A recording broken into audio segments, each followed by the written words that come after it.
muted us. Okay, I can hear you now. Okay, Sherry, tell me that again. It takes a long time. I was doing this the other day. See if it pops up. Now hit the down arrow. Oh, stream for the YouTube? Yeah, it takes a long time for I just had never had it quite that, like, do this to where once it's done, there we go. Okay. It just takes a long time. Yeah, I am streaming, so it should work. All right, thank you. I just had never had it take that long, but I'm noticing they're getting kind of slower and slower. I think it's because there's so many videos. I'm trying to delete some of them. There's such a long list of them. Yeah, that's a good point.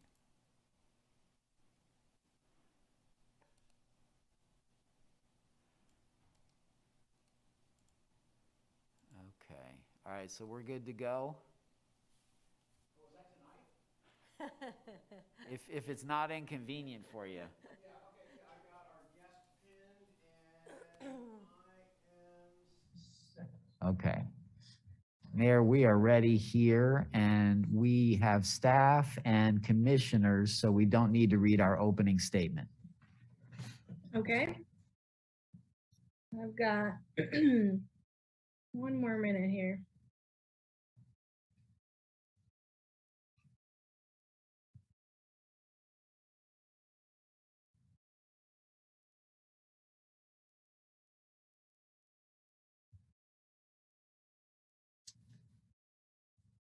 Okay, you ready? Ready. Right, okay. Hello, welcome everyone. I am Mayor Courtney Shipley. This is the City Commission meeting for Tuesday, January 11th, 2022. Normally we would have our statements read, but since we're kind of doing something a little unusual here with our guest, we're going to just go ahead and move on to the approval of the agenda. Do I have any motions to accept the agenda? Mayor, this is Sherry Reederman, City Clerk. Can you do roll call first, please? Yes, thank you, Sherry. Let's see, Vice Mayor Larson. Here. Commissioner Finkeldye. Here. Commissioner Littlejohn. Here. Commissioner Sellers. Present.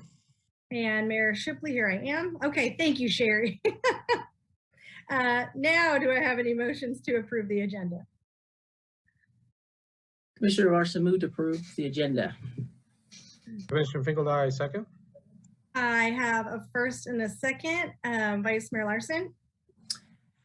Yes. Commissioner Finkeldye. Aye. Commissioner Littlejohn. Aye. Commissioner Sellers. Aye. Mayor Shipley, aye. That passes 5-0. Now our next item on our agenda is commission orientation. We will have our guest, Professor John Nalbandian. Thank you all very much. It's a pleasure to be here.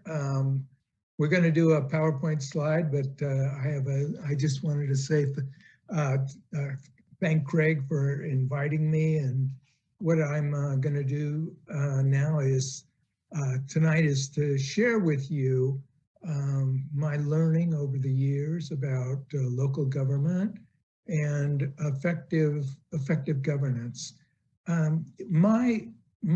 There may be some elements of the presentation that sound prescriptive, but that's not my intent. My intent is not to tell you what to do. That's a little bit presumptuous, I think. The way I approach this is I'm presenting you with material that I know has resonated with others across the country, and the learning there will be things I hope that resonate with you individually, and I don't pretend to know what exactly those will be in advance, but the learning is your responsibility, and so we'll leave it at that. Tonight is going to be largely presentation, although comments and questions are very appropriate. Also, next week, then I'll meet with you. That will be much more interactive. So let's see, Porter, can we go to the slideshow? Awesome. Okay, so let's go to the the next slide, Porter, and that will get us started. This is the outline, and several concepts that really stand out for me as important in contemporary governance. And the first is the notion of bridging the gap.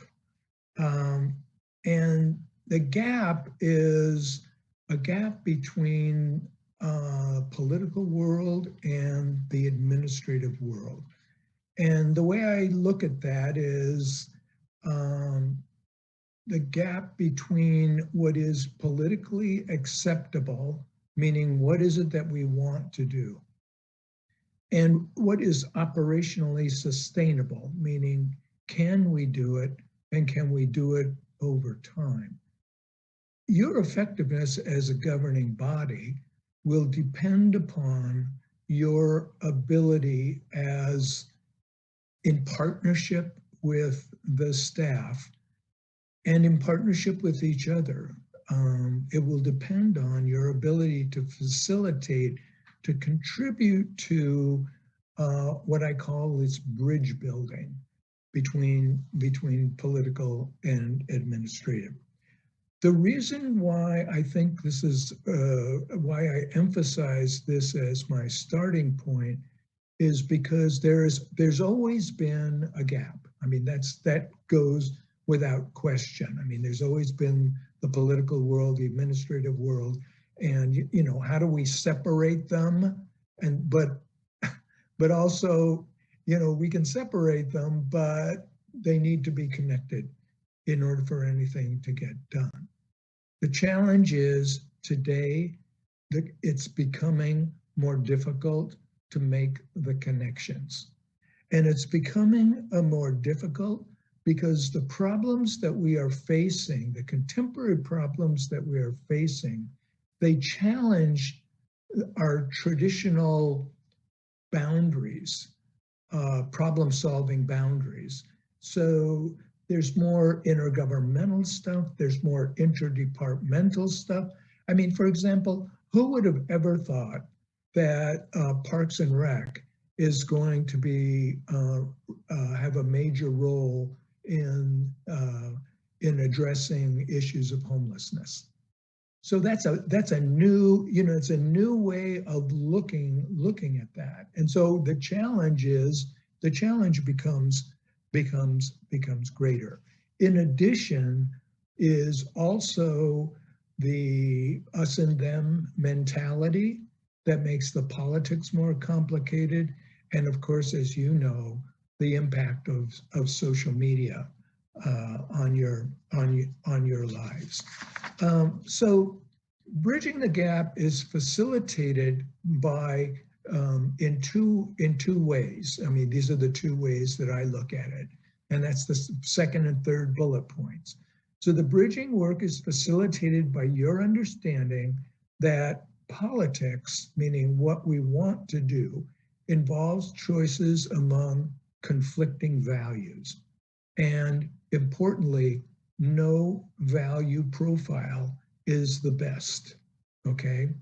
And then the second avenue to the bridging capacity is understanding that politics and administration involve more than different behaviors.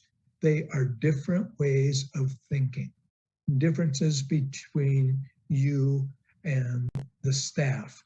And the lens that you are seeing this world through is you through a political lens, them through an administrative lens.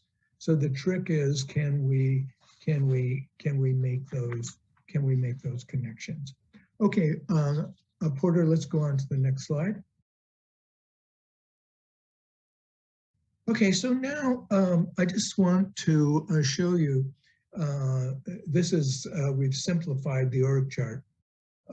And so you see that the city commission is accountable to residents, city manager is accountable to city commission, then we have some assistant managers who are responsible for different divisions or areas, and then we have the departments, and in a very contemporary way, because this is not done in a lot of other jurisdictions, but you have organized your clusters according to strategic initiatives.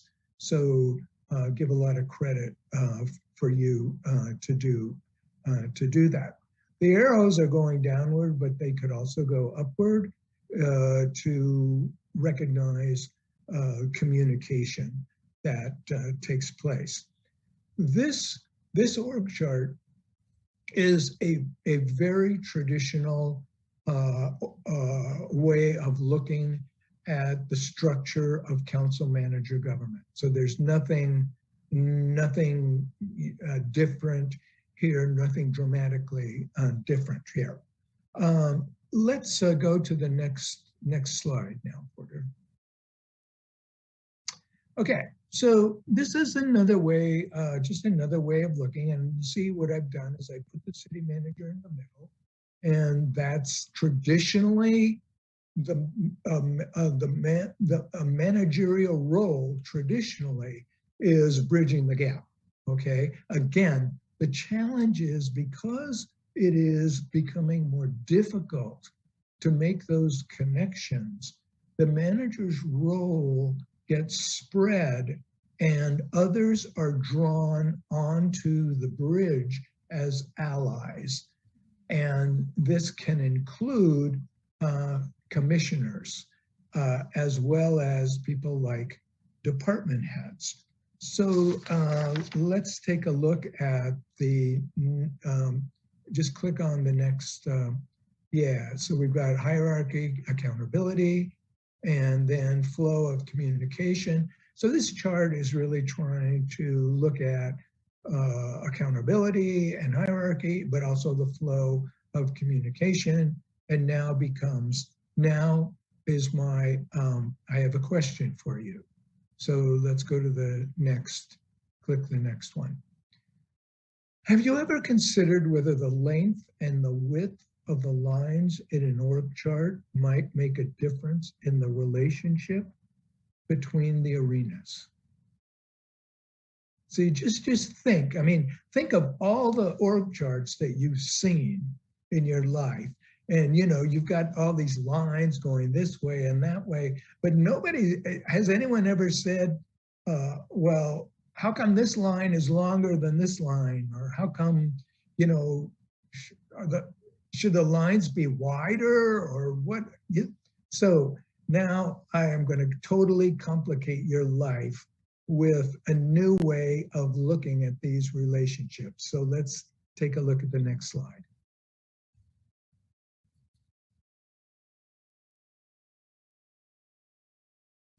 Okay, so now what we've got is another way of this. We're looking at the same basic relationships, but I've given it more elements and I've drawn it differently in order to reflect what I think is a more realistic view, a more dynamic view of what these relationships are like and what bridging the gap involves. So you can see I have two arenas. I have arena of politics or political acceptability.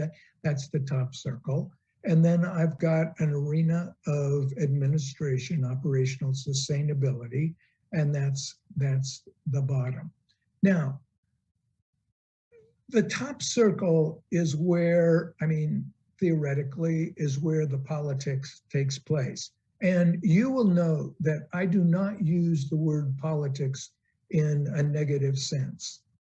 For me, politics is a way of making decisions about value differences that have collective impact in a community, okay? So this arena of politics, this is your arena. So to the extent that you find yourself moving down into the administrative arena for more information, more detail, more whatever. And I know that that's something that you have to do depending on who you are. But the question is, the challenge you have is, the more time elected officials spend in the administrative arena, they are, in essence, giving the political arena to somebody else. See, if you're not in that political arena, who is? Because somebody needs to be there, because that, you know, what we want to do has to be important, decided. Now, the circles, I've drawn circles, but my sense is that those circles get bigger and smaller depending upon the issue that you're dealing with. And they become very, very complicated, or they can become very complicated as community and third parties, including intergovernmental and nonprofits, are increasingly involved in the governance process. Now, you can see what I have here, the lines, the vertical lines, they represent different bridges, okay? So let's take a look at that top left. You see a thin line going from governing body down to the city manager, but it doesn't go anywhere else from that point. And that's because there's not a lot of political will there. And even where there is, it's not operationally sustainable at all. So there's no bridge. There's no bridge on the administrative side. In the middle, you see a bridge that is a solid bridge. It's a wide bridge, and it is connected to both operational sustainability and political acceptability. We're going to get something done here. The top bridge on the right is one that has some pretty substantial political will, but not a lot of operational sustainability, meaning things like, yeah, I know what you guys want to do, but this is going to cost you a lot of money. Are you ready to make a commitment to the money? And on the bottom left, bottom circle on the left, I have an administrative initiative whose time is not right. Okay, so this is when Craig, when he tells the administrative staff, he says, I know this is important for us to do, but the timing is not right. And so when he says that, what he's saying is the political will is not there yet. Now, you see what I've done with the city manager, that circle? I've elongated the circle. So it's now an ellipse, suggesting that the manager's time now is spread more broadly. And so it changes the nature of not the city manager's role necessarily, but the idea that others now are drawn into that space as allies of the manager. And these can be, and often are, department heads, senior staff who now find themselves on the bridge, okay, in the gap. And then also, then, while it is a formal responsibility of the city manager, and I say increasingly the staff, and that gets reflected in the concept now of, I used to hear a lot of people talking about management teams. I don't hear much about that anymore. What I hear now is the leadership team. The leadership team is different from the management team because the leadership team has to look upward and outward as well as down. Now, to the extent that you as mayor and commissioners can facilitate the bridge building, that is added value to the governance process. This is a requirement of senior administrative staff. Your ability to facilitate this process is added value. Okay, so let's now move to the next slide, Porter. Okay, so this is the description of value. So this is like the first path to being able to make the connection is understanding that politics is about choices among values. Now, I want to distinguish between the political world and the technical world in the following way. There are problems that are addressed by the jurisdiction that have what I'm going to call correct responses. Okay, so for example, if we have an arithmetic problem and I say, what does 2 + 2 equal? Well, we don't vote on what 2 + 2 equals because it's a factual matter. 2 + 2 = 4. Now, I read in the paper today, about some improvements that are being considered on Wakarusa. Okay, and it talked about another roundabout and so on and so forth. And to me, not knowing any more than what I just read in the paper, it's like that's going to be a 2 + 2 problem. See, that's a problem where staff is going to come to you. They're going to have probably not a lot of alternatives. They're probably, this is what, we need to do something with traffic control at this intersection. And this is technically, this is the engineering solution, okay? So problems for which there are correct answers are not, for me, political problems.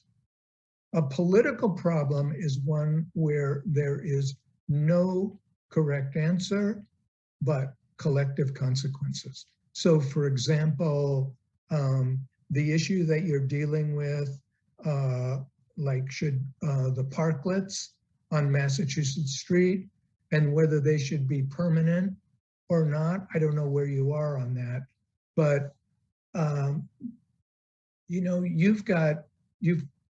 as far as I can tell, you've got retailers saying one thing, you've got restaurant entrepreneurs saying something else, and you look at that first value up there, representation and participation. And the question is, you as elected officials, one of the values that is embedded in the notion of democratic government is representation. And I've added engagement there. So see, nobody has to tell you that you are supposed to listen to the retailers and the restaurateurs. So you know that because that's the basics, that's sort of the basics of democratic government. Now, what that doesn't tell us, though, is who you will represent, who you will listen to, you'll listen to everybody, but does somebody's argument have more sway with you than others, in part because you represent blah, blah, blah, blah, blah, blah.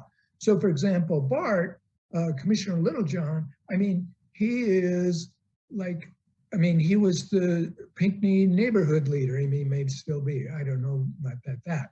It would be very surprising to me if he was not an advocate of neighborhood issues. It's probably one of the reasons why he got elected. So then we have the 4 values: representation, participation, and then the next value: efficiency, effectiveness, professionalism. Okay, this is, you know, the technical side of things. We have the value of diversity, equity, inclusion, and I've added accessibility there because I'm hard of hearing, and I want accessibility to be still on the agenda, okay? And hopefully you will represent my interests, although I can't depend on that because you may have other interests involved. And then the last is individual rights, which can be civil rights, or they can be property rights as well. So let's see.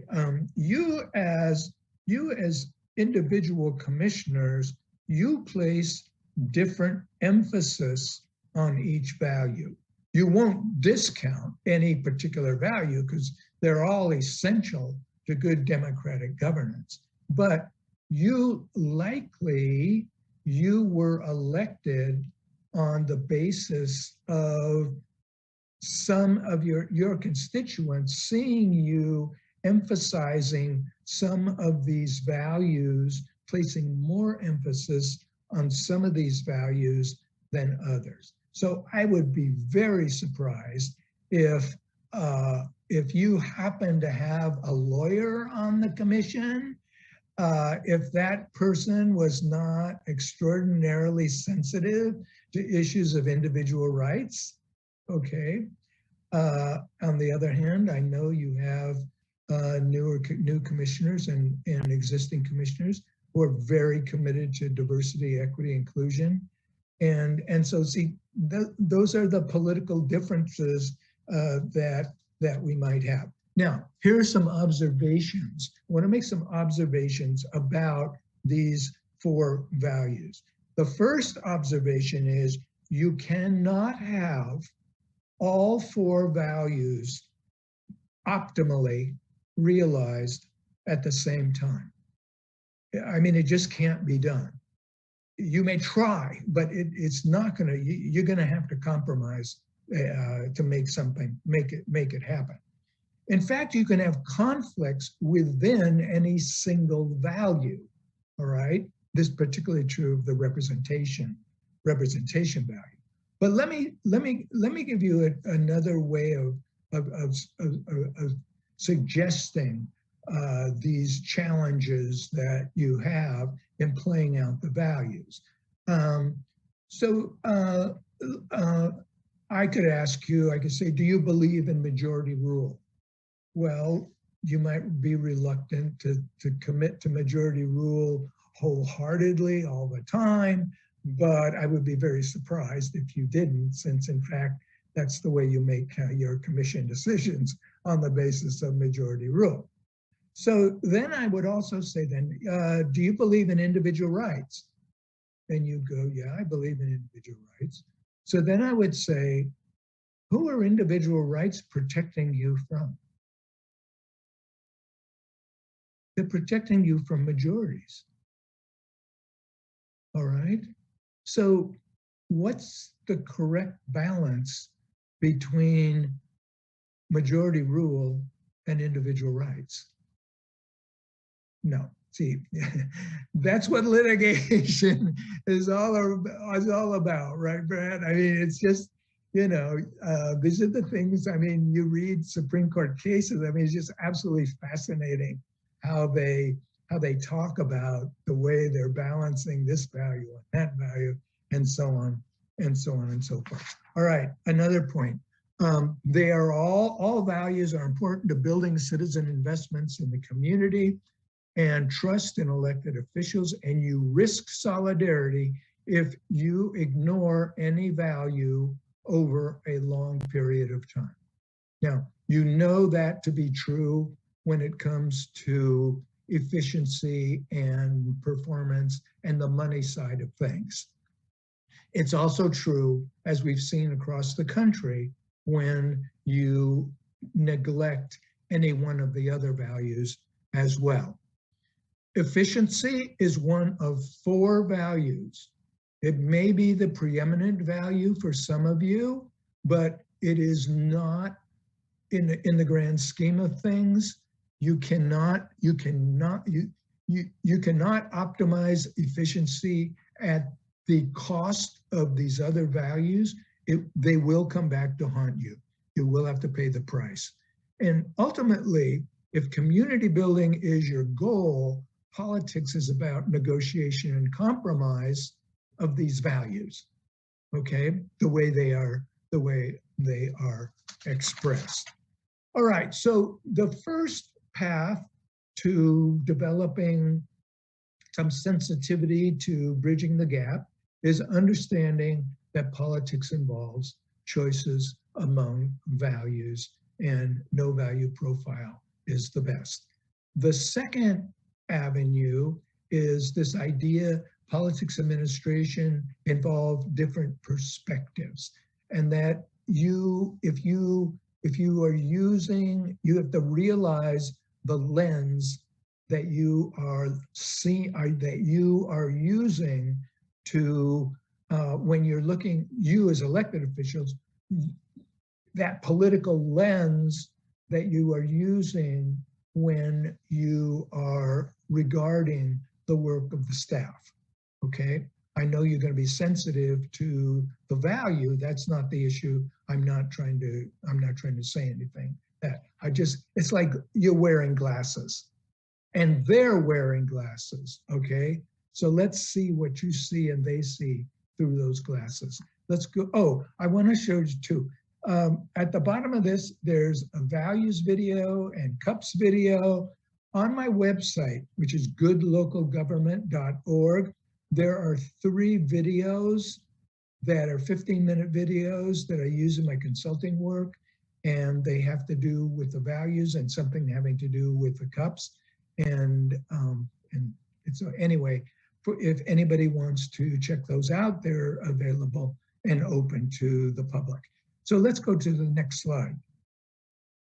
All right, now, so what I've done here now is I've drawn the political and the administrative world in extremes. Okay, there's a lot of crossovers. I'm not trying to suggest that these are completely different arenas, because there's a lot of crossovers. But I've drawn them sharply in order to make the point. See, I want to make the point here. So I want to go through some of these for you and show you what the political lens looks like and what administrative lens looks like, and see your understanding of the other perspective is important if you are going to help facilitate the bridging of the gap. All right. So let's start with the first. I'm not going to go through all of these, but I want to go through a few of them for you. First is the activity. And you can see that the activity on the administrative side, okay, is problem solving. And so this is why, I'm not sure how aware you are of this, but how frustrated staff gets when a decision that is in your arena is delayed and delayed and delayed for political reasons, okay? But the staff is going, why don't they just make a decision? Because the staff needs the decision in order for them to do their problem solving, all right? And if they can't do their problem solving, they're very frustrated. On the political side, we're talking, as I said before, the allocation of values, but to some extent, politics is a game. Now, when I say a game, I don't mean fun and games. I mean, it's an activity that has its own rules. And if you don't understand the rules, it's very frustrating. It can get very frustrating. The problem is the rules are not written down and nobody's going to tell you what the rules are, okay? You have to know them. So here are some of the rules in this game. First of all, Jim Oliver was a noted city manager in Norfolk in Virginia, and he told me one time, he said, John, what council members don't understand is that their most important constituents are the other council members. If you want to get something done, it takes 3 votes, okay? A second point in this game is understanding the importance of letting go of issues. Once they are resolved, let it go, okay? Otherwise, you just become very frustrating to the other council members, always bringing up the same thing. Third, you don't have to speak on every issue, okay? It's not a requirement. Believe it or not, there are some issues that will come before you that you really don't have an interest in. That's okay. Really, it's okay, all right? I remember one time in a council meeting when, you know, in Centennial Park, where there's that guided missile, that old missile in Centennial Park, I don't know if you know that. Well, there was a time I was on the commission and someone came to the commission, a member of the public came to the commission and said that he thought that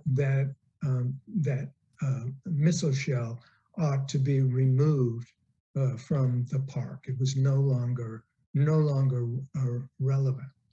So I thought it was near the end of the meeting. It was time to go home, and this was a public comment. And I thought, you know, the mayor was going to say, "Okay, thank you. We'll ask the Parks and Rec to weigh in on that. And they'll come back with some." No, he didn't do that. And people and the commissioners started to talk about the missile in Centennial Park. It was time to go home. Okay, and then it came down to me. And I was a swing vote. And I go like this, I go, and then I said, I really did, this is true. I said, you know what? I really don't care. And that ended that discussion. When I left the city commission, when I left my term, staff gave me a plaque. And on the plaque was the missile in Centennial Park. And it said he just didn't care. So anyway, that's kind of the understanding that you don't have to speak on every issue. Everyone has a right to speak. No one has a right to be listened to. You have to earn the respect of your colleagues to be listened to. If you're not respected by your colleagues over time, your colleague commissioners will hear you, but they will not listen to you. The key to respect, which is your influence, grows out of your respect, depends on you using your talents in ways that the other council members value. Now, you're going to use your talents in ways that will help you make your decision, okay? But your real influence comes to the extent to which others are going, Commissioner Sellers, what do you think about this? Tell us what you think about this. I mean, that's a very, that's being in a very powerful position, but it takes respect for that to happen. Okay, so now I want to go to the second point, the players. The players on the administrative side are experts, all right, technical experts with a trustee mentality. And the trustee mentality is they're looking out, using their knowledge for the greater good, the good of the community as a whole. Now look on the politics side. You also are trustees. You have a trustee role, okay? But you also are a representative, meaning you are I mean, it would be incredibly odd if you did not have predisposition towards certain constituencies rather than others. Now, here's the challenge though. Nobody tells you when you are supposed to act in a trustee role and when you are supposed to act as a representative of the constituencies. You need to make that decision, your decision yourself. Now, I'm going to make one other contrast here, because some of you, a lot of you, maybe all of you, I don't know. I think though you probably differ in the extent to which you require sort of technical information in order to make the decisions that you are confronted with. Some of you may keep asking for more and more information, which will incredibly frustrate those of you who don't need more and more information. Okay, so I want to do an analogy to talk about the need for information. Okay, let's say you have a problem with your shoulder. It is very painful to get from here to here. Can you see that on my screen? Okay, and it is really, really painful to get full extension, but you can get full extension. Okay, this is really troublesome though. So you go to an expert, which is medical personnel, and the orthopedic surgeon says, we need some information to see what's going on with you. I think your shoulder is the problem. Let's do an MRI. They do an MRI. The doctor reads the MRI and then translates the MRI into 5th grade language so you can understand it. Have you ever seen the literal interpretation of an MRI? Oh my God, I did, and I couldn't understand a single phrase in it. So they're doing this interpretation, okay? And so then the doctor says, yeah, you got a problem with your, with your rotator cuff, and here's a couple of things we can do. We can give you some medication, and the medication you'll take over time, and what it will do is it will not relieve the pain, but the pain will not get any better, and you will still have the extension, although it will be very, very painful, okay? The alternative is we can do an operation. Now, the operation will eliminate all pain from here to here. So you'll have that mobility, but the price you'll pay is you won't be able to raise your arm above your shoulder. Do you understand the two alternatives? Okay, yeah. Now, you're gonna say, tell me about the operation. And the doc is gonna tell you about the operation, saying to himself, why do you need to know about the operation? What you need to tell me is what value you place on pain versus mobility. Only you know that, okay? all the detail in the world about this operation is not going to help you make that decision about pain or mobility. And that's the same thing that goes on when it comes to the value differences. Okay, passion, dreams, and stories, data plans and reports. Okay, now the passion piece is, let me see, let me get to where I need to get here. Hang on a minute. The dreams capture the aspirations. The passion fuels the political process, and the stories are anecdotes that convey aspirations and values in ways that a diverse audience can understand. Now, having said that, am I saying that you need to be passionate? No, you don't need to be passionate because, and here's something, you know Dan Watkins? Some of you know Dan Watkins, right? So he was on my political advisor when I was running for office. And he told me one time, he said, John, I can't even remember my name. Oh my gosh. John, you gotta understand that there are gonna be times when you are no more than a ventriloquist dummy. You go, Dan, what are you talking about? And he says, you don't understand. You're gonna hear so many things from so many people that you're gonna say some things that really come out of other people's mouths. Now, example, and it, now you, the dog park issue, you probably remember that, right? Okay, I'm on the Parks and Rec board, so I remember it.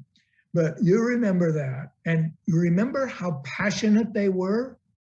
Would they have like 1,000 people sign a petition or some ridiculous, I'm sorry, some number that, some great number that did that? Yeah, now, I don't know how you guys regarded that, but all you would have to do is to say, you know, I'm really sensitive to the dog owners and the interest that they have and the impact that that road might have on that. You could say that in just as common language as you can. Guess whose passion that you just released? See, you just endorsed their passion. Okay, the last thing I want to say, and then we'll finish up, is the business of the currency. And I want to talk about, on the administrative side, it's what do you know is the currency and what have you accomplished? Okay, that's where your influence comes. Your influence as a council member comes from, I mean, to me, it's really simple.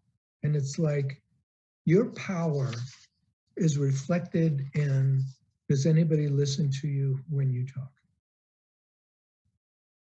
And does anybody really want to hear what you have to say about these issues? Trust becomes incredibly important here. Trust among the council members. Two anecdotes. The first is, some of you know Bob Moody, right? Hard not to know Bob Moody. Well, he and I were on the council together. And you know, Bob would say things like, well, he had, I'm not going to say, I shouldn't say this about him. That's bad thing. But he and I would argue over things. You know, on the dais, we're arguing over things because he would say something like, well, I don't agree with that. So I'd go, well, what do you, he said, I don't know, but I don't agree with that. And so, you know, we go back and forth and we really had an argument.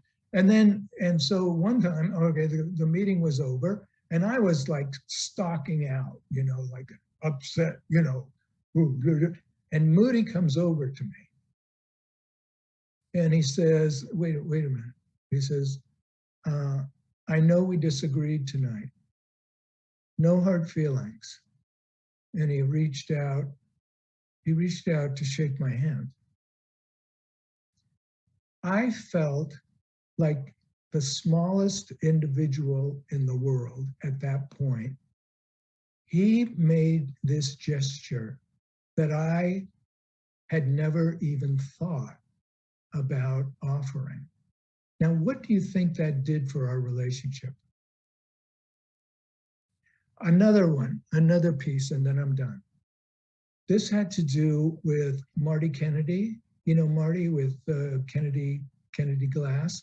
So when we were constructing the Eagle Bend golf course, that's a whole nother story. But so I was the mayor at the time we were constructing the course. But when it came time for the ribbon cutting, Marty was the mayor. And so this was a big deal. I mean, there were a lot of people out there, and, you know, the mayor is the one who does the, you know, the dedication and all of that kind of stuff. He cut the ribbon. And then he said, after he'd made his remarks, he said, to my surprise, I'd like to invite Commissioner Nalbandian to come up here to the podium to say a few words, because he was the mayor at the time all of this got done. Wow. I remember that this day. Those are the kinds of things that I think are really important in terms of building the kind of camaraderie among the council. Okay, let's go to the next slide, which is the summary.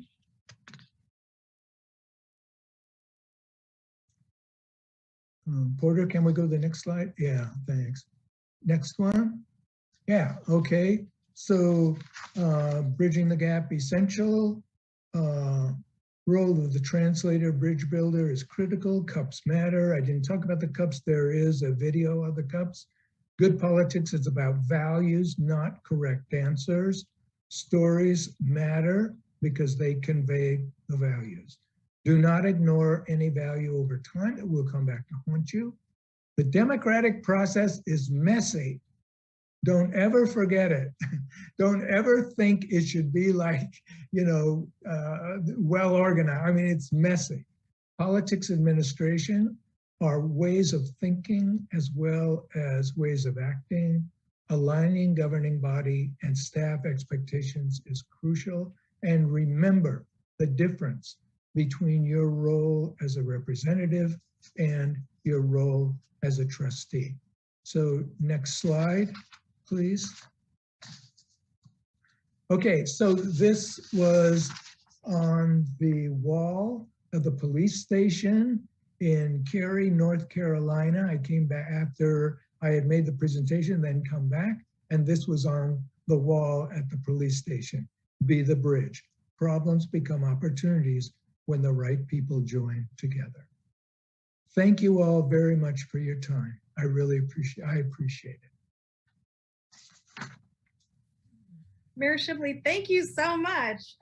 This is very valuable. I know I was very much looking forward to hearing what you had to say this evening and next week. So thank you again. Thank you. So make sure I'm not on mute. So we are beyond our 5:45. So hopefully, let me look here, some people who are interested in the regular agenda are starting to join up or have joined up. So we do want to kind of go back and let Porter and Sherry make their announcements so that people understand how the rhythm of the meeting tends to go. So I will let Porter or Neil start there. Thank you, Mayor. Good evening, everybody. Just have a few housekeeping items for the Zoom meeting tonight. This meeting is being recorded and broadcast on the city's YouTube channel and cable channel 25. Please remember to mute yourself during the meeting unless you are speaking. The chat function for the meeting is disabled. All chats will go directly to me. Unless you are participating during the meeting, please turn your video off. This allows the active meeting participants to be seen on the screen. You will still be able to hear the meeting. When you are participating in the meeting, please turn your video on. If you have any trouble, you can send me a chat. Please remember to state your name each time you speak for the benefit of those participating remotely. The city reserves the right to mute people or turn individual videos off to minimize distractions during the meeting. And now I'll turn the meeting back over to Mayor Shipley. Mayor Shipley. Thank you, Porter. Now we want to go to Sherry for her list of items. Yes, thank you, Mayor. These are just some things to make sure that we're complying with the Kansas Open Meetings Act while we're holding the meeting virtually. First off, I'll start with, we do have an executive session on tonight's agenda at the end of the meeting. When the motion is made to recess into an executive session, the commission will leave this Zoom meeting and go into a separate Zoom meeting. When the time scheduled for the executive session has elapsed, the commission will return to the Zoom meeting and reconvene the regularly scheduled meeting. If commissioners and staff can please remember to state your name and title each time you speak. When a motion is made, the mayor will call on commissioners individually to provide their vote, then announce whether the motion carried and the count of the vote. When the mayor calls for in-person public comment, individuals should raise their hand to indicate they wish to speak, and staff present will direct you to the podium to speak following social distancing and safety protocols. Please state your name before speaking and limit your comments to 3 minutes. Individuals participating via Zoom should use the raise hand function to indicate they wish to speak. The raise hand function may appear in different places on your Zoom menu, depending on the device you are using and which version of Zoom you have. Individuals will be called upon by name in the order they appear on the meeting host screen. When you are called on, please unmute and state your name. Again, please limit your comments to 3 minutes. Thank you, Mayor. Thank you, Sherry. Mayor Shipley. I do just want to kind of go back for people who are joining. It's a little unusual. We've already done item A on our agenda, approving the agenda.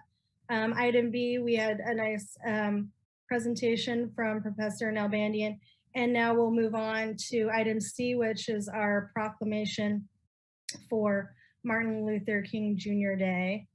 This is my first proclamation, so wish me luck. Whereas the city of Lawrence recognizes that Reverend Dr. Martin Luther King Jr. devoted his life to eliminating injustice, racism, and fear with peaceful protests, unity, and understanding, with the faith that in the end, racial justice and harmony would prevail.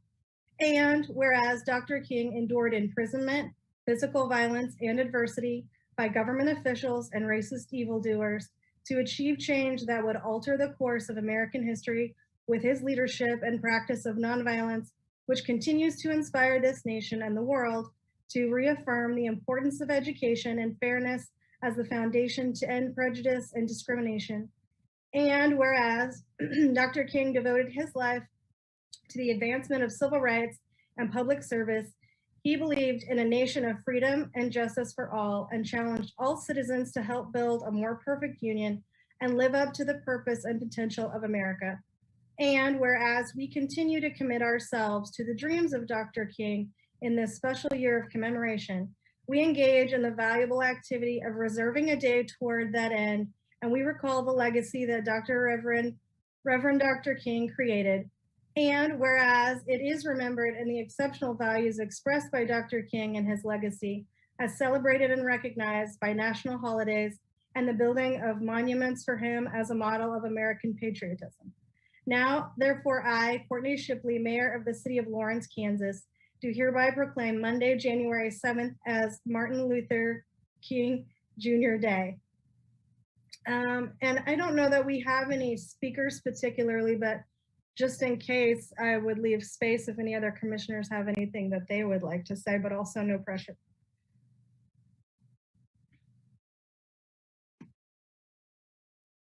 This is Commissioner Sellers. Thank you, Mayor Shipley, for that proclamation. Only thing I would add is that Dr. King did speak about being of service to others.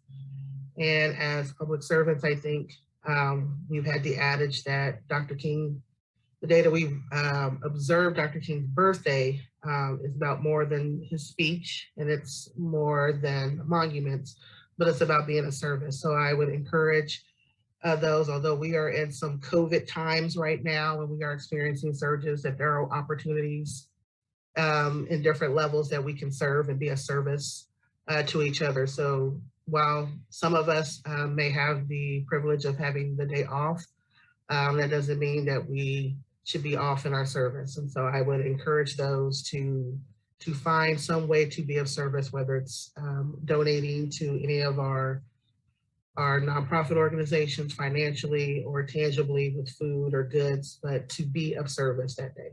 So thank you. Thank you, Commissioner Sellers. I appreciate that reminder. Just really quick, I'm going to be brief. Go ahead. Commissioner Littlejohn, I would like to add as well that while I think, the mayor for the proclamation, and I appreciate the proclamation itself, we should all try to live Martin Luther King Jr.'s values every day instead of one day. This is just a healthy reminder to go ahead and do that. Thank you very much for that, Mayor Shipley. If everyone's ready, let's go ahead and move on to the consent agenda. All matters listed below on the consent agenda are considered under one motion and will be enacted by one motion. There will be no separate discussion on those items. If discussion is desired, that item will be removed from the consent agenda and will be considered separately. Members of the public wishing to speak to an item that has been pulled off the consent agenda will be limited to 3 minutes for their comments. Are there any items that commissioners would like to remove from the consent agenda this evening?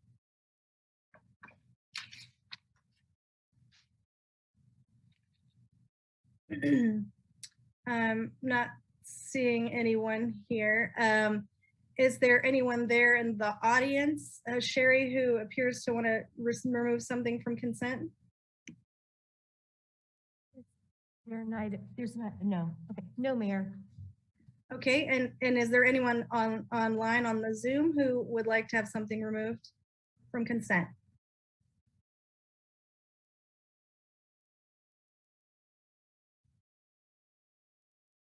No, Mayor. Very good.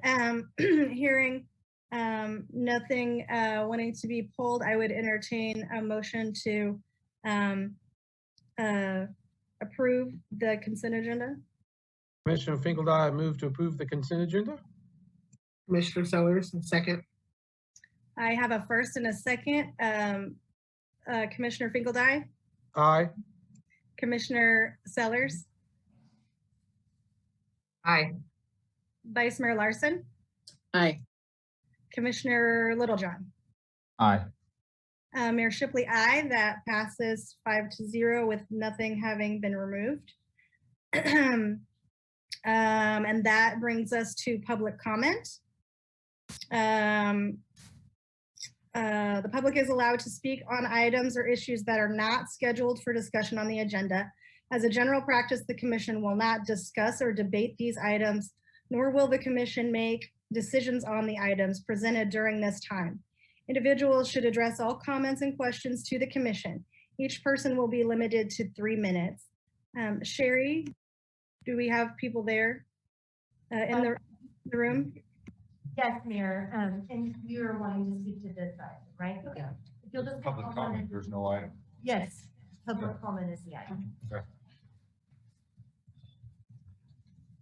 My name is Michael, LFK Accountability. Last week I spoke about the need for police accountability. I want to look at why the police can't be trusted to police themselves. The trust is lost with illegal threats of arrest and jail by leaders.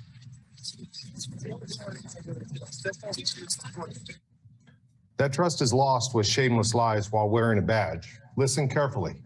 I didn't tell her she was interfering. I didn't tell her she was going to be arrested.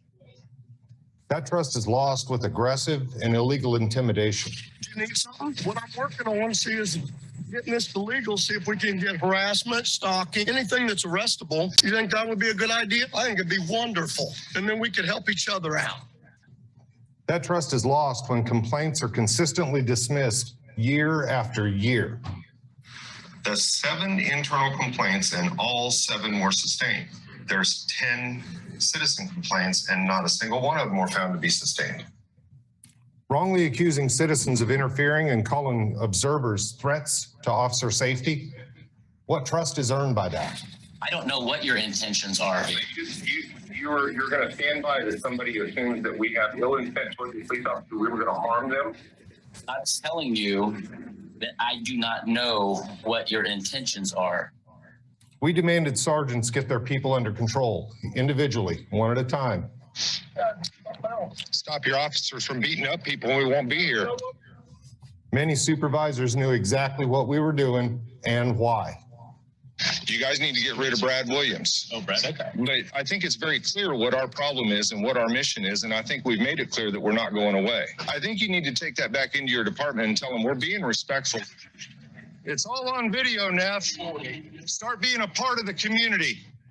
Those leaders manipulated officers' fears, opened a corrupt criminal investigation, and put my safety at risk. Why do you need to find out who I am? There's people out there that want to kill us. Okay. That are surveying us. And there's you guys that want to kill I us. do not want to kill you, sir. Well, I don't want to kill you. So are we even now? LPD has shown that those demanding accountability are seen as threats to officer safety, and they're treated as such. Bad actors are excused or allowed to quietly move on while their victims struggle to recover, and some never do. Stephen Watts submitted information about a warrior mindset. Do you know about killology or what it teaches? This is our community, not a battlefield. How many brothers do you have out here? How many sisters? They mean less to you than a mental subject.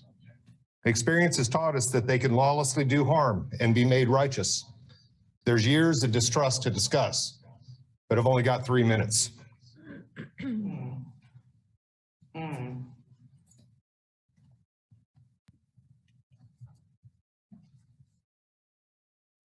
Good evening. Kanisha Clark, Black Queen, mother of Rontaris Washington. Following Michael, I'm also here for accountability and acceptance of the wrongdoing of my son. He was incarcerated for so many years, only to be dismissed and discarded like a piece of trash as if nothing was done. I need compensation, mental anguish, pain and suffering, education, housing, you name it, we need it. We also need the Lawrence Police Department to be held accountable for the inhumane actions that they did upon my son and my family. I don't need 3 minutes because my story is short and sweet. Do what's right and do what's human and give us what we deserve so we can leave your hateful state.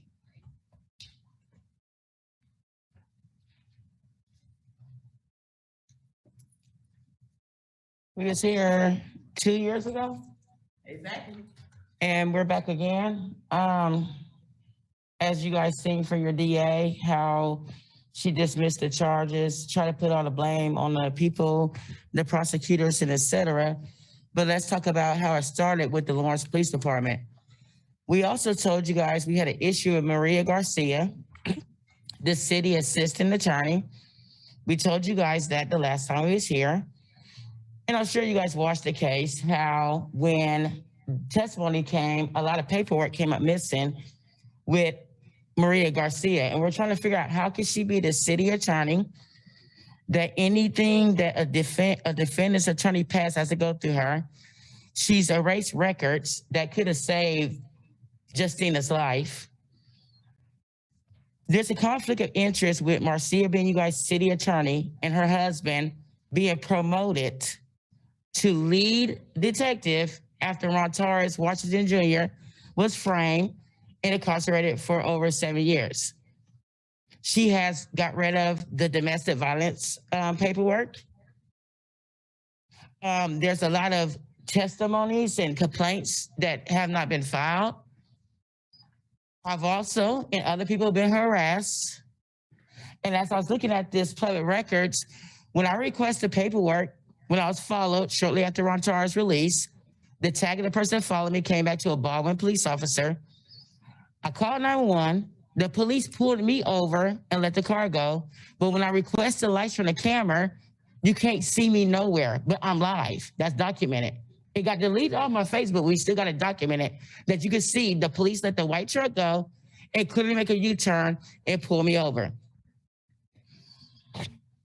You guys thought that when you said case dismissed that would be the end of us, but not at all, because if we stop right there, there's going to be more Rontards Washington Juniors.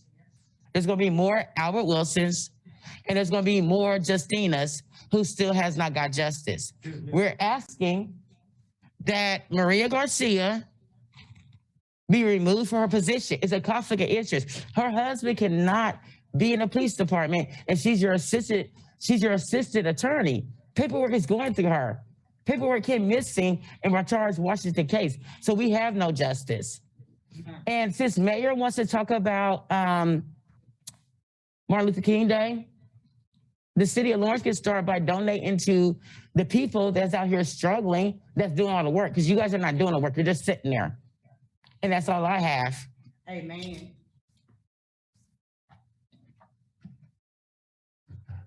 Is that all the public comment?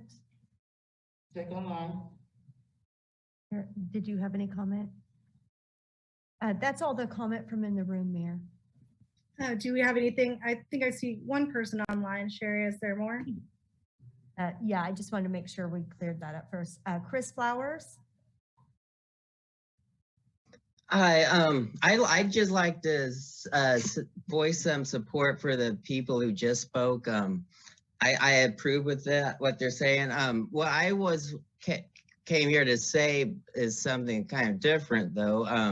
At the end of this month, the city's going to have an open house about the Old West Lawrence traffic barriers, and I'm just thinking we should be postponing this for like a month or two just because of the COVID cases. Like, this is going to be happening inside, and I don't know if you remember the dog park when there was that meeting back in fall of 2020, but there was a bunch of people that showed up to that, but that wasn't as bad because it was being held outside.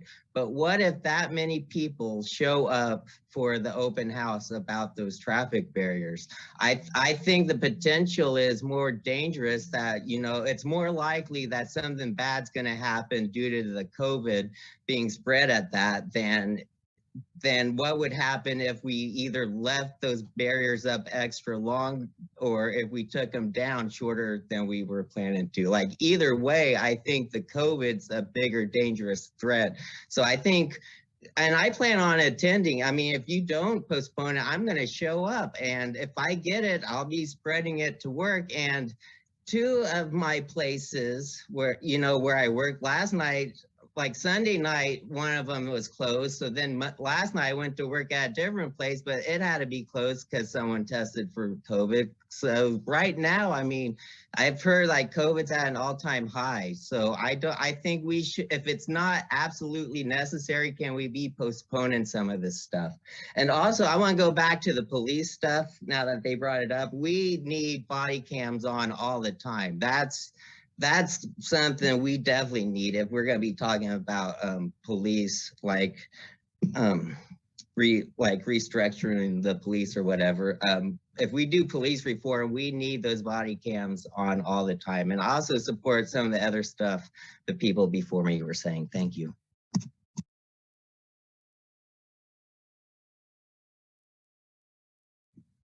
Mayor, no one else has indicated on Zoom that they have any general public comment. All right, thank you. Sure, let me get back to my agenda here.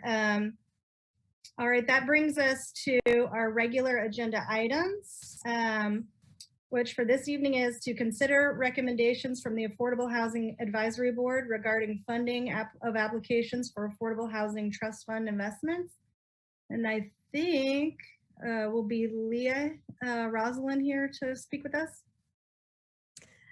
Actually, Mayor, this is Danny Walters from Planning and Development Services. I'm going to kick this off. We really didn't First, good evening, Mayor and Commissioners.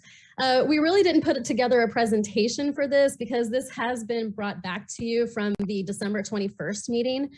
What we have done is added a memo regarding the housing initiatives funding that was brought up at the last meeting. So it kind of gives an outline and a framework of kind of what the idea was for those funds. So we have Leah Roslin, the Affordable Housing Administrator here. We also have Monty Stukup, who's the chair of the Affordable Housing Advisory Board. Danielle Bushcutter, I believe, is also in attendance in case there's some really deep budget questions that I can't answer. And then I am here as well to answer any questions that you might have on that memo or anything else. So.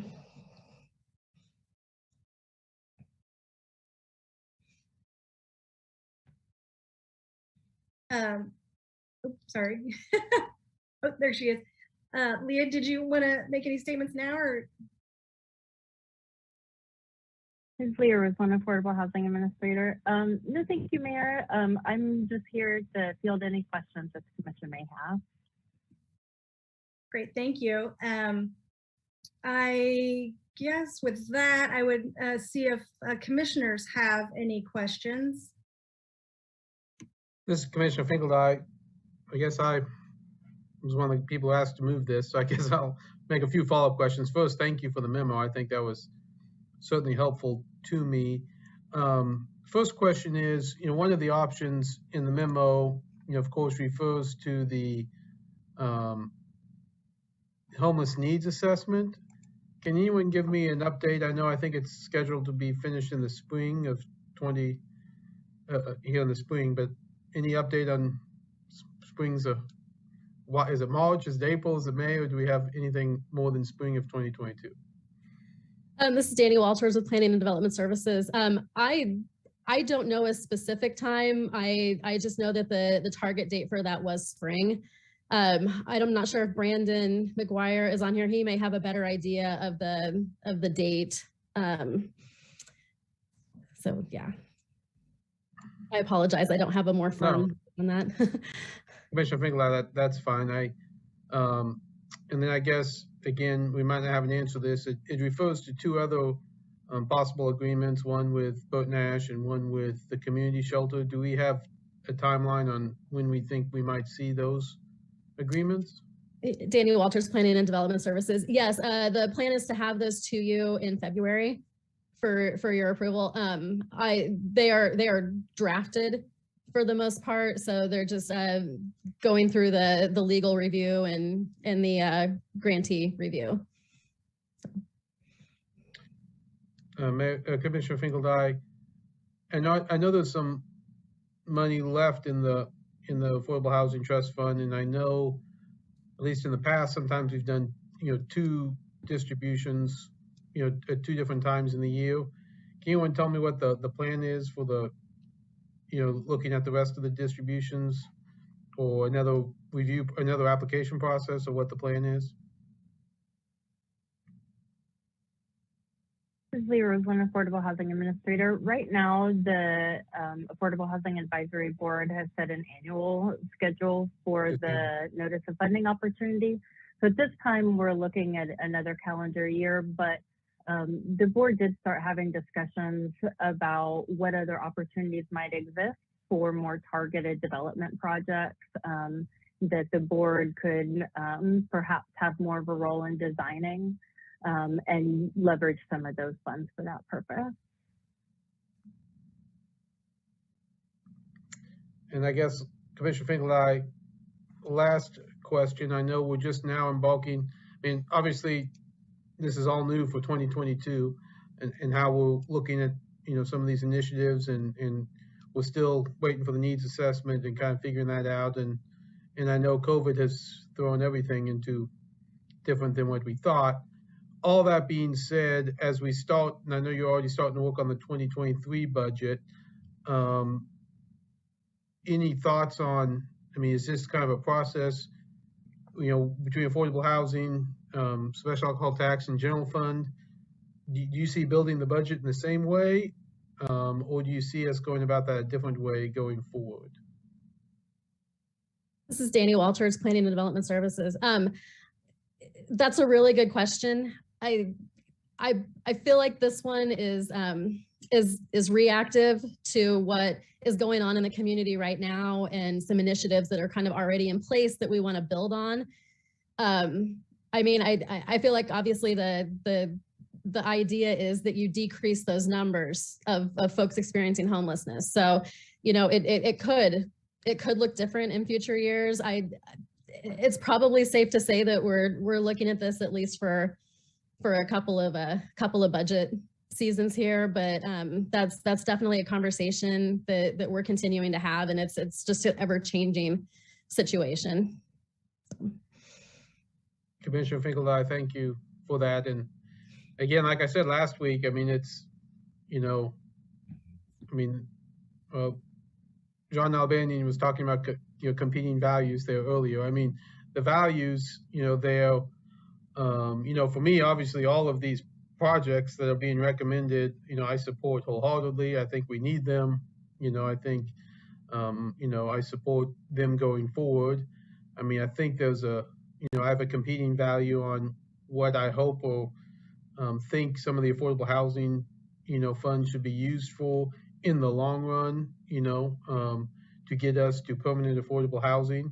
And, you know, I'd love to, you know, have that, you know, more money directed towards permanent affordable housing through AHAB. And of course, all of that is, here we are, you know, we passed a budget back in July that puts us where we are today. We're about to be starting the budget for next year. So I don't, you know, necessarily want to make any big changes, but I also think it might be worthy to have a little discussion as we start to think about 2023, about how we, you know, kind of think about these funds going forward. Again, not my intent to, you know, not fund these things, but maybe how we fund them or where we fund them and what pockets we fund them from and what our goals are. Again, not that we're going to decide that tonight, but that's why I wanted to have a little more information on, and I appreciate what information you have brought forward. And again, I think we're still at a point until that needs assessment comes out, it's going to be hard to say exactly where we are. And I hope we do use that needs assessment going forward in the 2023 budget. I'm sure that's the intent. Anyway, that's kind of where I'm at the moment. This is Commissioner Larson. I did have a question on the $811,000 that's remaining in the budget. Is there a reason that we're leaving that much in the budget? Is there a certain amount we always want to hold back for stability reasons? Can you kind of talk about that part of the budget, please?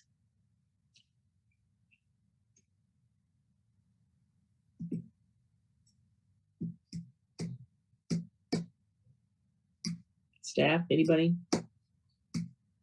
This is Leah Roseland, Affordable Housing Administrator.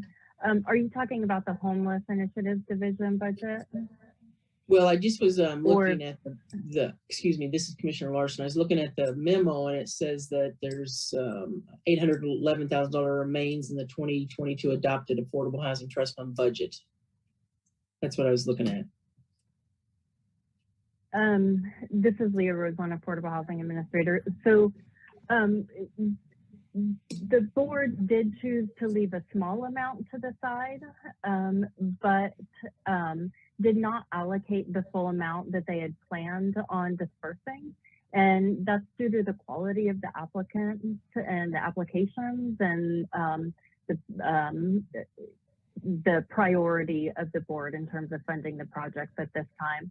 All of the applicants received full funding except for the Housing Stabilization Cooperative did not receive full funding. The board recommended 300 rather than 4 for them. The only proposal that was not funded was the SOLVE application. And that application was incomplete.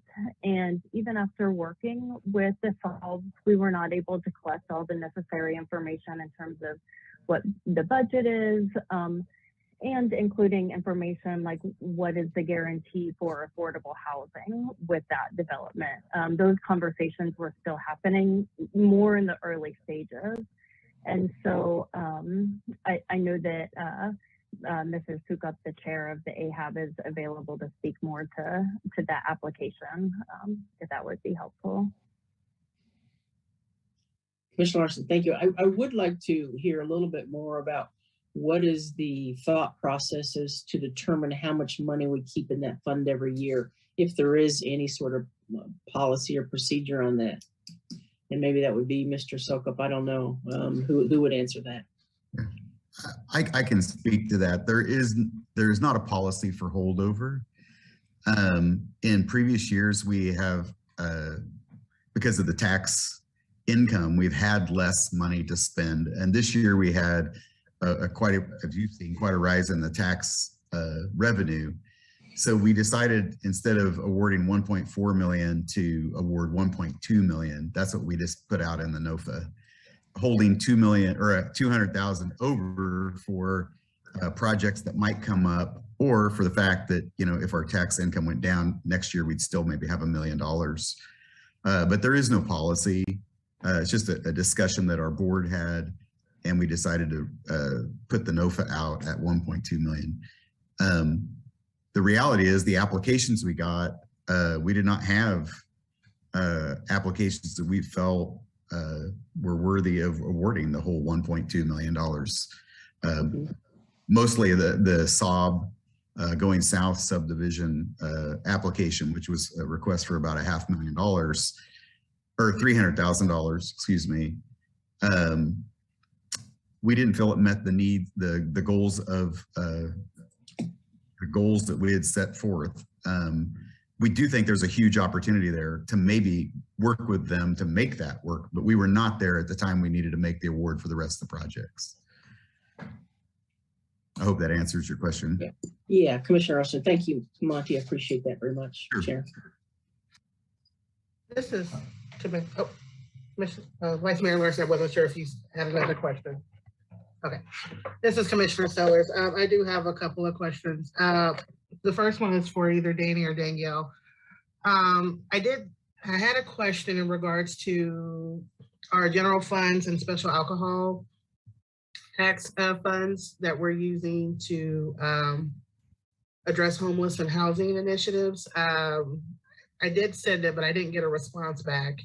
And maybe taking a point from Professor Nalbandian, I'm using one of his Nalbandian nuggets. I'm going more for the data now on this one, not so much for the stories. But I had mentioned in my email that there was a section 2 of the charter ordinance. It talked about when the city received special alcohol tax dollars, that they were dropped into it was divided into 3 different buckets, or credited to 3 different accounts. And so one was the general fund, the other one was the special parks and rec, and the other is the special alcohol fund. And my question was that still our practice? So that's my first question. This is Danielle Bushcutter, Budget and Strategic Initiatives Administrator. The short answer is yes. Charter Ordinance 33 dictates how those funds are distributed across the general fund, the special alcohol fund, and the special recreation fund. And then later in that charter ordinance also articulates how we can utilize those dollars. Right. Thank you. This is Commissioner Sellers. Right. Thank you, Danielle. I appreciate that. And so my second follow-up question to that, in the memo, we discussed that the current allocation for that is that 1.1 million. And I just wanted to know, just formula-wise, is that a 50-50 split? What percentage is general funds and what percentage is special alcohol tax? Danielle Bushcutter, Budget and Strategic Initiatives Administrator. So of that amount remaining, 34% of it is special alcohol funding and 66% of that is general funding. Just to give you kind of the percent breakdown of what's left in that portion of the memo. This is Commissioner Sellers. Thank you. I'm going to pivot real quick over to AHAB. So with the SAL project, as far as the years pass of the NOFOs that were done, is this the first project where the advisory board has been presented with a private developer that's wanted dollars for infrastructure? This is Monty Sokup, AHAB Chair. I believe this is the first year we've had an infrastructure request. It is not the first time we've had a private developer interested in seeking funding or awarded, because we have awarded to a couple of different private developers. Okay, this is Commissioner Sellers. So we've had private developers engage and receive funding from AHAB, from the housing funds, but this is the first time we've had one request or any NOFO request infrastructure dollars. Yes and no. So often what we do on those requests is the contractor will come in, or the applicant will come in and say, okay, I'm going to provide 47 affordable housing units, and in order to do that, provide those 47 units that meet these certain criteria of, permanent affordability or whatever those criteria are. They say, I need $500,000 to make this happen. We don't actually know where that $500,000 is spent. We just know that they need that to fund the gap on this project to be able to rent those or sell those at affordable rate, right? Mm-hmm. So the problem, part of the issue with the SOB proposal was they didn't say how many units they were going to provide. There was no permanent affordability. So it didn't meet our project criteria for creating sustainable affordable housing. So we've been talking with that company about how that could look and how that project could move forward. He doesn't have the numbers for his project and, all the stuff in place to really provide all the answers we need. And we're just not at a place where we can get to where we can come to an agreement on what that should be yet. That's why we didn't recommend awarding those dollars, not knowing what we would get. That's really what it came. It just wasn't, the project just was not ready to be submitted at this time. But like I said, we are super excited that we have an outside private contractor coming to us seeking these funds, because that's what it's going to take to move the needle for the city. It's one element of what's needed to move the needle. Thank you, Monty. This is Commissioner Sellers. And I appreciate that. In that meeting, you all did discuss where there is a potential opportunity for the city to utilize funds in order to support the project. And I know that the discussion was around, that the use of housing trust fund dollars shouldn't be used for infrastructure projects, but more for the capital. And correct me if I'm wrong in that explanation, but that there should be some buy-in from the city to support these projects from the infrastructure component. And so do you? Okay. So there's not a question there, but I just want to make sure am I following that logic correctly? Okay, so I think there's a little bit of misstatement in what you said. Okay.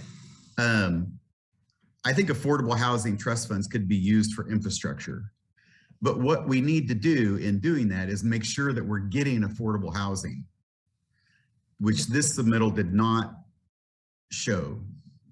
Okay, I'm not saying we can't use, certainly we could use trust funds if that generates affordable housing, then yes, that is a viable expense or a plausible expense. In this case, we couldn't show that. But if the city, I think what our recommendation was, is if the city wanted to see this move forward, because he was intending to provide kind of lower, more affordable, not permanently affordable, not things that meet our criteria, but workforce housing. We'll call it workforce housing. So, smaller homes that are less expensive, but not necessarily in what our definition of affordable is that we go by. So we were suggesting that if the city still wanted to see this project move forward, that wasn't a good fit for housing funds, but it might be a good fit for just city funds to fund this extension of a road that would not only serve his subdivision, but would serve also land to the south and might open up additional development. And that's a city that a decision that obviously the commission level or budget level, not certainly out of the realm of AHAB. It just didn't meet our criteria. And we're not saying it's a bad project or a bad suggestion. It just didn't meet the criteria for our awarding. Okay. And this is Commissioner Sellers again. Thank you for that. I wanted to, again, I didn't want to misspeak. And so I wanted to make sure I understood the rationale for it. To Commissioner Finkeldye's point, I do believe, there are some opportunities here, and we're kind of in that in between stage, kind of like, in between, we're kind of in the summer where a kid's shoe is kind of, a foot's grown, maybe another size too big, and we're trying to awkwardly figure out where we're at in implementing our homeless and housing initiatives and with the funds and how do we utilize those. And so I'm glad we got, appreciate city staff putting that memo together to address this. And I think there's some opportunities here in some of the conversations I heard with the, with the AHAB, with the advisory board, as it relates to utilizing those funds on projects, how it relates to what those projects are and what that looks like as far as projects, vouchers, and services. And I think we're at a place where that we need to have some continued conversation about that. I think one of the things that came out of the conversation that was had with the group and what I'd like to see is that, that process of how do we engage stakeholders to get them involved in understanding what it's going to take to build permanent affordable housing stock, as well as workforce housing, and what those mechanisms look like, and where do they go, and what does that flow chart look like. And so I think Mr. Sal's project put that in front of us to start thinking about it and being creative on how we look at that and what that process looks like in relationship to the work, whether that's work that we have Leah do in relation to AHAB as it relates to what planning and development. I think there's a lot of things at play here that has opened up what I hope to be continued fruitful discussion about what that processing looks like in engaging organizations as well as the developers and helping us reach this mark that we have outlined in our strategic plan. And we're going to get an update of that later on today. So, later on this evening, so I don't want to belabor that, but no, we have some funding mechanisms at play that we need to look at. What programs, what services should be funded out of those, and how do we maximize those dollars, especially since we're at the midway point with our housing dollars. And we need to do an outlook perspective on that and what we're, where we hope to be after 10 years with that funding, in the hopes that we go back to the community and ask them to renew that that tax, if that's what we choose to have, which I hope that is the case. So I have no other questions, so I'll yield my time to other commissioners. Mayor Shipley, are there any other questions? Commissioner Littlejohn, just a quick question for Chair Soka with AHAB. I've had an opportunity to go ahead and peek in on your meeting today. Pretty lively discussion about the SAD project as well. And I think it was Commissioner Guffey had mentioned that there might be, it might be prudent to go ahead and be a little bit more aggressive in trying to engage those stakeholders and come up with a plan and a methodology that they can go ahead and follow to kind of ramp up their activity and their involvement. One, I was really encouraged by that, and it seemed like everybody else was. And two, have you guys thought any more about, kind of what that would take, or, or is it still like an ongoing process? Was that just the initial thoughts of it? It's Monty Sokup, AHAB chair. I would say that was the initial thought of that. We have scheduled a workshop for AHAB. And, you know, I would hope that would be something that'll be on that agenda that we'll talk about on how we can create some visibility and start those discussions. I would say that everybody from AHAB that's on this call, myself, Rebecca Buford, Ron Gacius, and Leah Roslin have all reached out to Frank Saab and sat down with him and talked with him about how this project could come to fruition. It's my hope that if we can get one kind of sample project with a private contractor and we can show that it works and shows that they can do it, we will have other people much more likely to be interested, but we have to get this one under our belt, right? We have to have this one be successful to pave the way for other contractors. I think if contractors figure out that there is a way that they can make it work for them, where they can still, you know, accomplish their goals in developing and provide affordable housing through the, you know, with partners through the trust fund, they'll be coming to us seeking this funding and wanting to build, you know, those 2 or 3 affordable units within their new subdivision or whatever that looks like. Once we can figure out how that all pencils out for them and pencils out for us and it meets our goals. So for us to get this meeting, like I said, there are 4 people on this call today that have all reached out to him and had conversations about how we can make that work and how we can move forward and make that project a go. I mean, we're out there trying to do these things. Thank you. Absolutely, Commissioner Littlejohn, and I appreciate it. I didn't want that to go unsaid because that's what it's going to take, because we're falling behind and we need to play a little bit more catch up here. So thank you very much, Chair. Mayor Shipley, this is Commissioner Sellers. I have one more question, but I did notice that Leah had her hand up, so I'll yield to Leah real quick.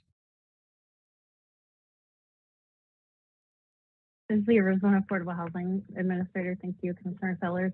I just wanted to further comment on Commissioner Littlejohn's question that's also work that at the staff level we're beginning to do in the Planning and Development Department to look further at that community benefit for developers and to really outline a more clear path forward for private developers that are interested in doing affordable housing projects, so that as city and staff, we have, you know, more clear terms and definitions and just a more streamlined way for them to partner with the city in those projects. This is Commissioner Sellers. I'm glad I yielded my time to Leah because Leah she just responded with what I wanted to hear as far as what the city was doing. So thank you, Leah. I think one of the things that I real quick will say about Mr. Saab's project in reading the notes was the emphasis on partnering with our nonprofits here in the community with Tenants to Homeowners and Habitat for Humanity to build out that mixed income unit development, which is what, you know, we need to see in order for projects like these to be successful. And so I think one of the things that at least I took from the advisory board's meeting on Monday is that there's some opportunity in meeting with stakeholders to have these conversations, to educate them in relationship with city staff, Leah, with the work you're doing in your capacity, to share this information with them so that they're understanding how to navigate that pathway, so that they understand from the city standpoint, if you want to go this route, this is what's available to you. If you go the AHAB route, this is what's available to you, so that as city commissioners, we're also aware of what part we play in this, because we do play a role in this process. So thank you. Mayor Shipley, any further questions at this time? We'll have discussion here after we do public comment. It looks like we have a lot of passionate people here. So let's go ahead and move to public comment. Sherry, you can see everyone and I kind of can't. Can you call on people for me? Yes, Mayor, and there's no one left in the commission room to comment on this item. So if you're on Zoom, if you could please raise your hand using the raise your hand function. Ron?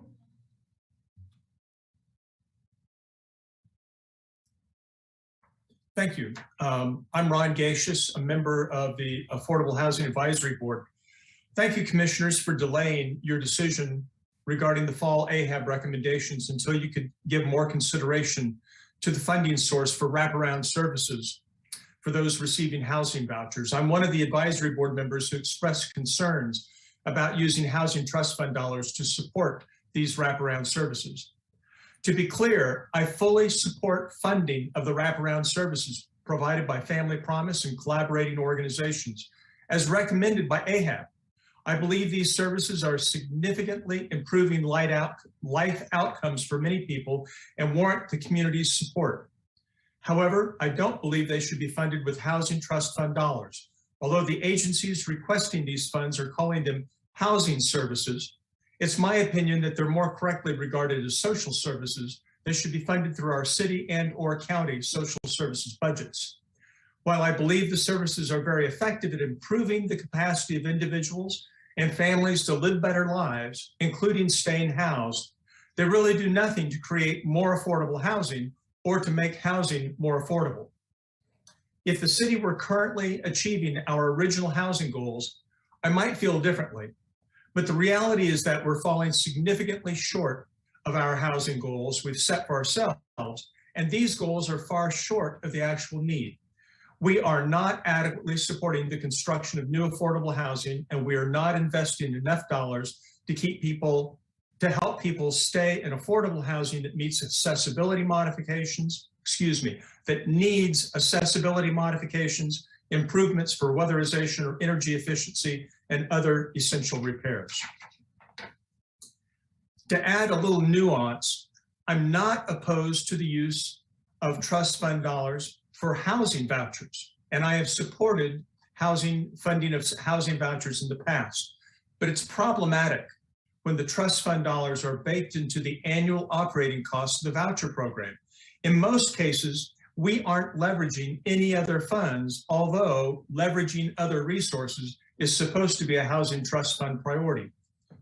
In these cases, we are the first dollars in for these housing vouchers. Funding a voucher for 1 year basically means a commitment to funding that voucher indefinitely. Maybe not a legal commitment, but who wants a headline trying to explain why a family's voucher wasn't extended another year and they ended up homeless?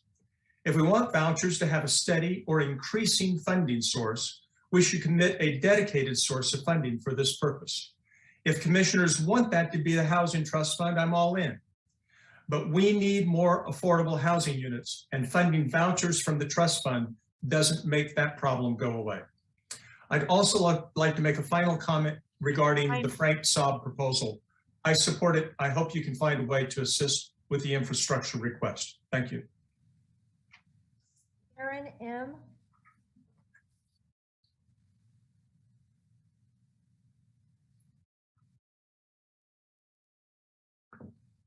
Hi, I apologize in advance. My cat is hungry and so he's making lots of noise. I have a couple of things.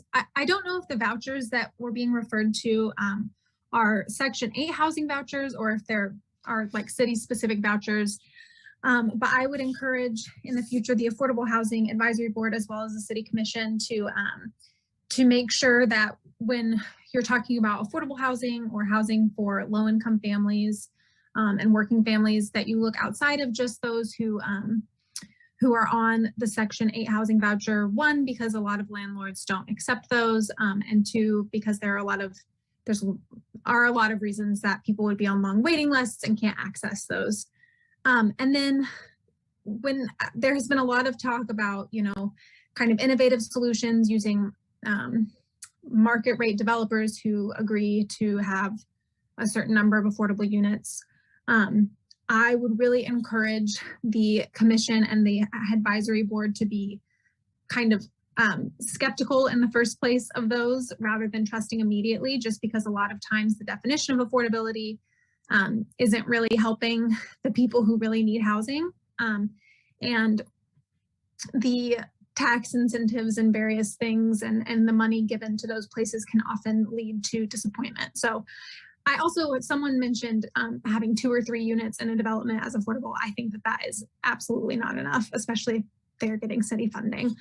And then the last thing is that I think that, I don't know who's on the Affordable Housing Advisory Board, but I really think that people, renters in Lawrence who are having trouble finding affordable housing, who've experienced or are experiencing eviction, should be involved in the process of determining what's affordable, what's accessible, you know, all of that kind of stuff before the decisions are kind of made for them. Obviously, services for people experiencing homelessness are extremely important, and those folks should be involved in the process as well. But having low-income renters at the table is really important.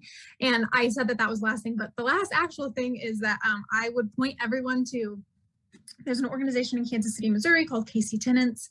And last year they put out a sort of model housing trust fund that is really led by the folks who are impacted by the housing needs that are being faced in the country right now. So I would encourage everyone to take a look at that, because I think that it has a lot of great and well thought out structures and governance and financing systems. So thank you. Monty, excuse me. Thank you. This is Monty Sogup, speaking as an individual, not as the chair of AHAB. It's my hope that you guys, that the commission will approve the current funding recommendation from AHAB, and also give the AHAB board the ability to work with the Saab construction company to come up with a solution, and then to make a secondary recommendation before the next funding NOFA on that project, to keep that project moving forward, and possibly award, you know, some of the funds if we can, like I said, if we can come to a solution that meets the criteria of the Affordable Housing Advisory Board. Thank you. Theo Sprague.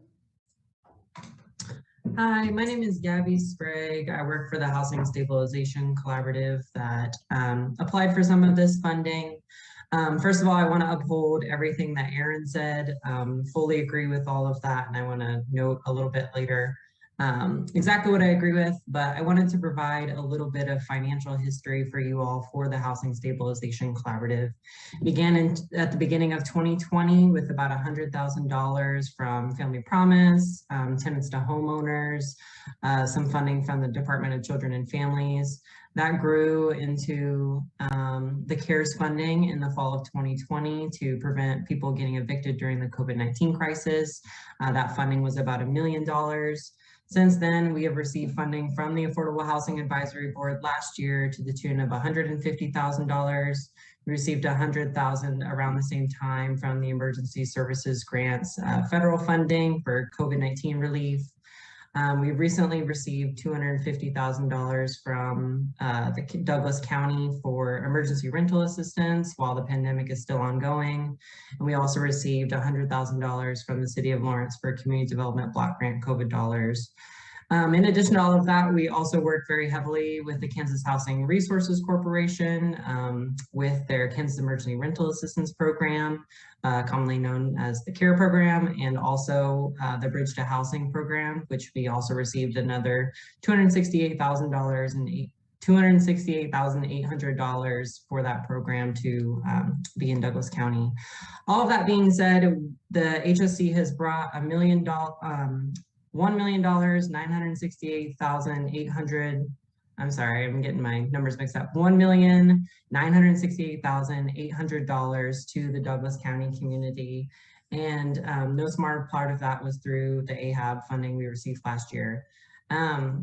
With the amount of people that the HSC has assisted through the Kansas Emergency Rental Assistance Program that I mentioned, that number goes well over $2 million. From the beginning of 2020 to now, we have assisted roughly 1,000 households in preventing homelessness or moving out of homelessness. And we are continuously leveraging funds to make sure people are housed throughout the pandemic, while also building continuity and sustainability through our monthly stabilization and landlord engagement meetings. These meetings include many different agencies doing housing work in our community, the landlord liaison at the Housing Authority, Mario Ferrero, holds our landlord engagement meetings, and I hold the stabilization meetings that I spoke about. These meetings include many different, once the emergency, the COVID-19 emergency is over, we will continue to submit AHAB proposals for projects more aligned with developmental goals. But right now we have received 40 rental assistance applications to this date, and 21 of those have been received in the past 2 days. And anecdotally, many of those are due to missing work due to COVID-19. We could receive 150 applications for rental assistance.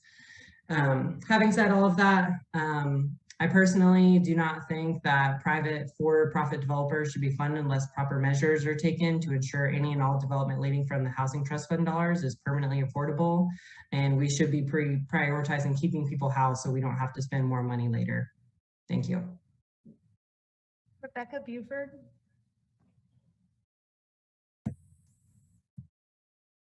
I'm Rebecca Buford, Executive Director with Tenants to Homeowners. I serve on the AHAB board and have been trying to create supply for 20 years now. So affordable housing supply, I should say.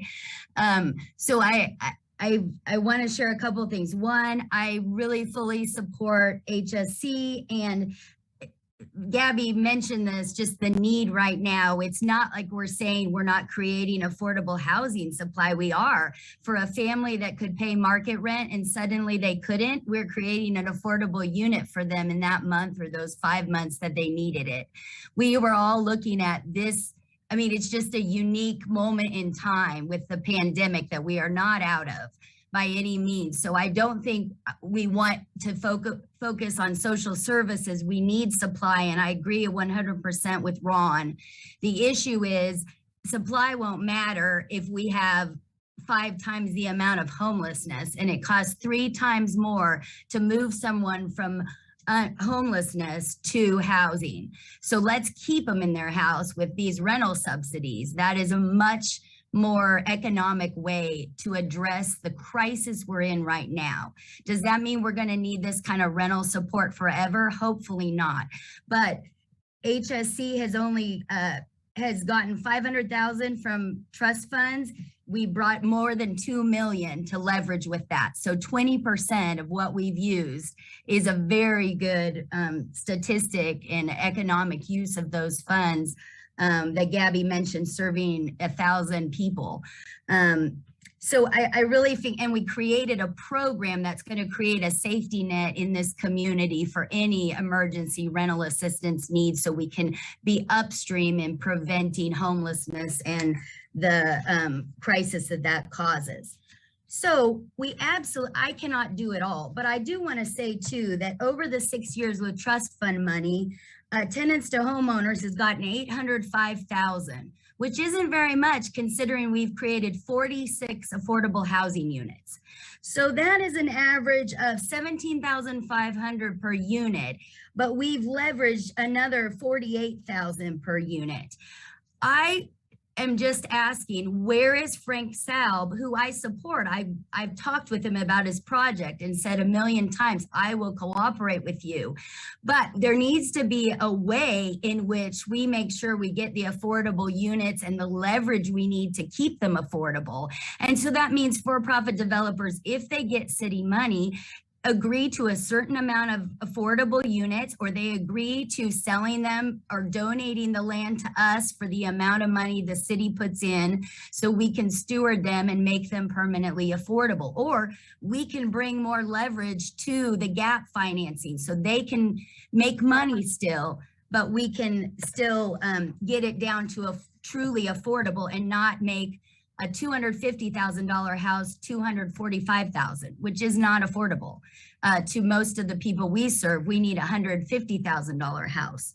So we are the ones who can bring the nonprofit partner and the city partnership in that can bring some of those ways that we can spend this money wisely. And if they agree to some of those restrictions, I am 100%. In fact, I've been talking to developers for the last 5 years saying, let's collaborate. You don't have to build low-income housing. I can bring the subsidy and we can buy 5 of your units with that subsidy. So I guess what I'm asking is the city commission shouldn't hand over subsidy to for-profit developers. They should hand it over to us, the nonprofits, and we can buy, or we collaborate with the for-profit developers, and we make sure a certain number of units are kept affordable. So I agree with Erin that she said we need to be a little concerned. Frank has been told this and he continues to not give us numbers. So we just need that. I'm sorry, I went over time. Thank you, guys. Thank you.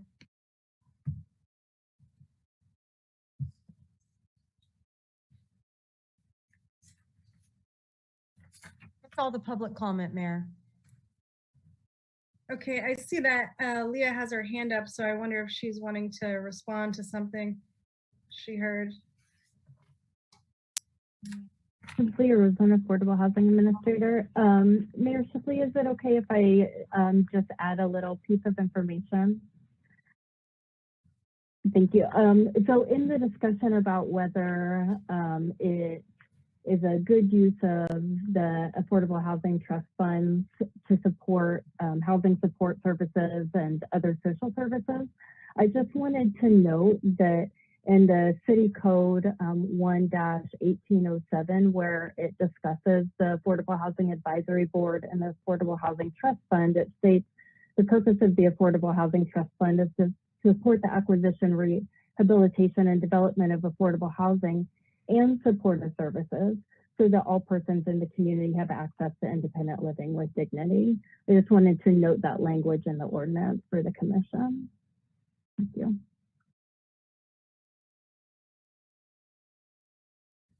Thank you, Leah. Let's go ahead and bring it back to commission for discussion or any further questions that might have generated. Commissioner Littlejohn, I just wanted to add that there was a lot of definitely passionate comments about that. And I just wanted to add that I wasn't all for giving the money away without any sort of stipulations or regulations or making sure they're playing by the same rules as not-for-profit development. I'm just highly encouraged that they actually want to participate in that arena. So, which, is something that, we're going to need all the help we can get. So as long as they're willing to, participate and play by the rules, that's fine. So I just wanted to make sure that that was expressed.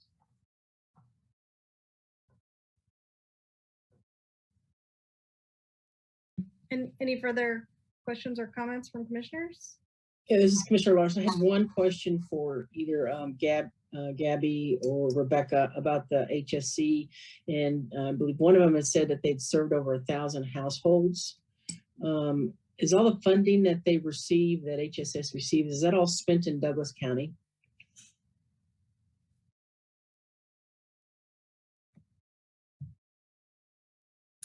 Commissioner Larson, this is Rebecca. I don't see Gabby, but yes, that is all Douglas County funds, including outside of Lawrence. But yeah, and $1 million of that was CARES money as well. So that had to be throughout the county. And that continued program continues to serve throughout the county. So yes, all Douglas County. Commissioner Larson, thank you. This is Commissioner Sellers. To follow up on that real quick, Rebecca. So with the money that HSC receives, do we know what percentage of that has impact of the 1,000 families that were impacted? What percentage of that was Lawrence proper or Baldwin, Eudora? Do we have those numbers? I'm sure Gabby probably could find those for you and send them out, but I would say the majority were Lawrence when I have been involved. Okay. Yeah. Okay. Thank you. This is Commissioner Sellers again. I think, again, what the SOLVE project has brought to us is that we do need to pivot. We've pivoted to identify that homeless and housing initiatives is what we're going to focus on. And so now knowing what the charge is for AHAB and what we're wanting to see out of our community as it relates to our strategic plan, we do need to pivot, and we do need to identify how do we engage private developers. And I appreciate Rebecca's comments. And for those who've not seen yesterday's AHAB meeting, Rebecca did outlined several projects where it is nonprofit led because of the relationship that they have and what that return on investment and how they're able to stretch the dollars a little bit more efficiently and effectively using that model. And so I have nothing against Mr. Saul. And to Rebecca's point, if he's truly interested in doing this work, then we know we already have a model that works. And I would like to see developers participate in that model.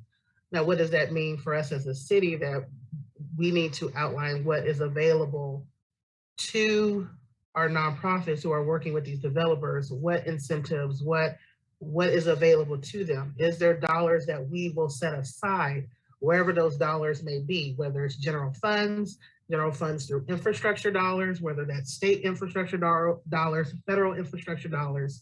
But I feel like we do need to be very clear about what that is. I don't think we need to get into business of directly working with private developers to do this. They need to be working with our nonprofits. They know how to do the work right. And I see that as good, smart, collaborative work between the city and public-private, partnerships. So, I'm prepared to vote on the projects that have been presented to us this evening from AHAB. I think there's some work that needs to be done on Mr. South's part as far as what he's wanting. I think there's an opportunity for the city to understand their role in infrastructure as it relates to housing, but specifically affordable housing, maybe just not in the way Mr. South wants to see it. This is Commissioner Larson, and I do support the funding recommendations that were made by AHAB during this round of funding. Do want to talk a little bit about the public-private partnership aspect of the SOLVE project, as well as other private developers themselves. Since the beginning of us talking about this affordable housing issue, since I've been on the commission, there's always been a desire to have public-private partnerships come to fruition. And we've really struggled being able to do that. So anything we can do, not anything, but whatever we can do to foster that arrangement, to foster that relationship, to bring in the private developers to work with us publicly to do that, I'm definitely for engaging those partners, as well as talking about ways that we can do that so that it's a win-win for everybody. However, I am very hesitant about committing any sort of tax dollars to paying for an infrastructure road for a private developer. And I would just recommend that we walk very cautiously down that road. But that doesn't mean we shouldn't have discussions about it. In fact, I think we should discuss it very thoroughly. And I appreciate that you're going to have a workshop coming up here soon. And I'm looking forward to hearing all about that. So those are the type of discussions I really would like to continue to see, as to how we can continue to think outside the box, so we can get this housing, get the housing trust fund dollars to work even harder for us. And I know I believe we've done a good job historically doing that, but we've got to continue to find better ways to do that. And I just appreciate all the work that AHAB's put into this, as well as just our nonprofits who work so diligently to try to keep our community housed. So appreciate your work. I do support this, but I'm really looking forward to what we've got coming down the road with some of the thinking that I'm hearing on the board. Thank you. Commissioner Finkelstein, I would concur with Commissioner Sellos and Vice Mayor Lawson on those comments as it relates to public-private partnerships. Take this a little different direction and say that, part of that is making sure we have AHAB funds available to do that. And I guess I think as you could probably tell from a couple of my questions at the beginning, I'm certainly going to support what's before us today. I think that's the right, I mean, these are needed services and I'll support that. But, you know, I do think we have to have a continued conversation about what we want to use AHAB funds for. And, you know, to pair at what Craig or Danielle often says, I mean, as we start into the 2023 budget, you know, we start with a strategic plan. What are our goals? We get the needs assessment here in the spring that helps us define how we're going to fund that. And then we develop a budget and that to accomplish our goals. And that's going to include probably special alcohol tax money. That's going to include CDBG money. That's going to include ESC money. It's going to include general fund money.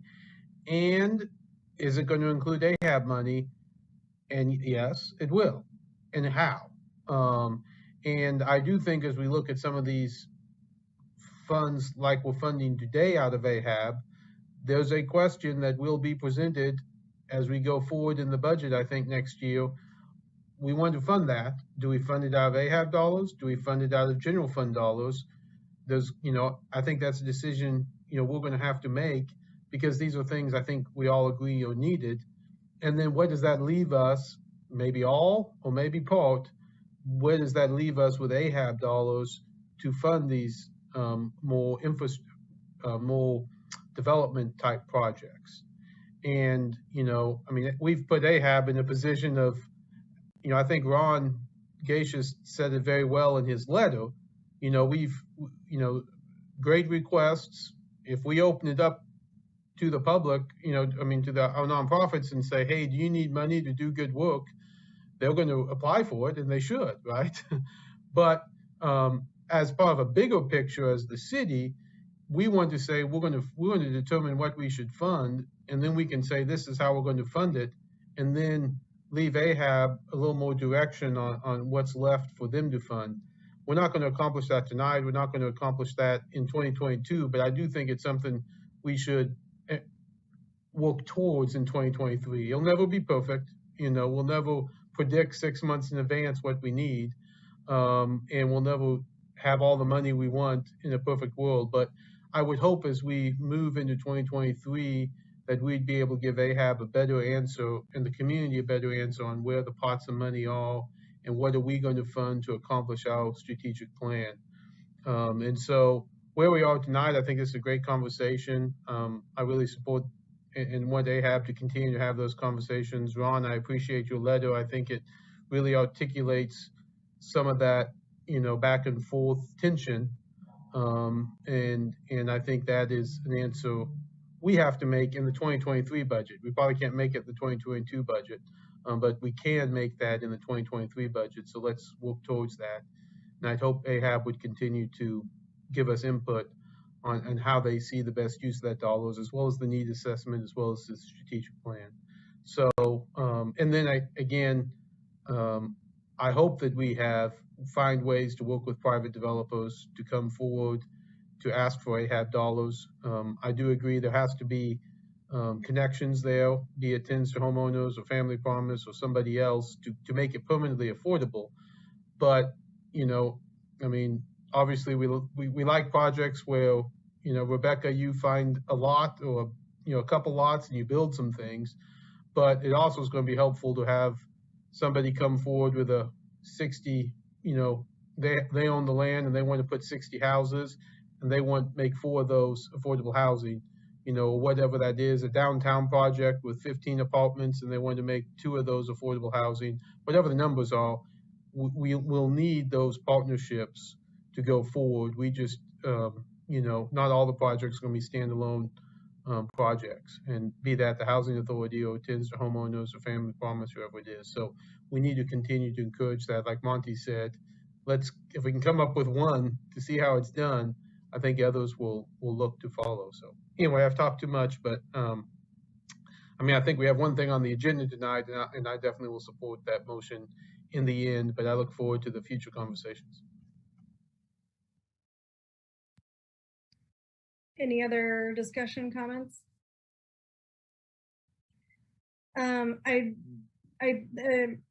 To follow up on what you just said, I guess I want to make sure, because we've all kind of expressed interest and support for a project, that maybe this with better information and maybe better help and collaboration, this all project could turn into something. Have we given enough direction or support for that the staff's getting the message that we'd like to see that? I just want to make sure we don't leave, approve this and then not give them. I feel like we've all said support, but I also don't know what that roadmap looks like. Is it Leah? Is it does it climb the chain? Does it go to planning? What's our roadmap? How are we going to follow up with them? I just want to make sure someone's responsible for following up with that.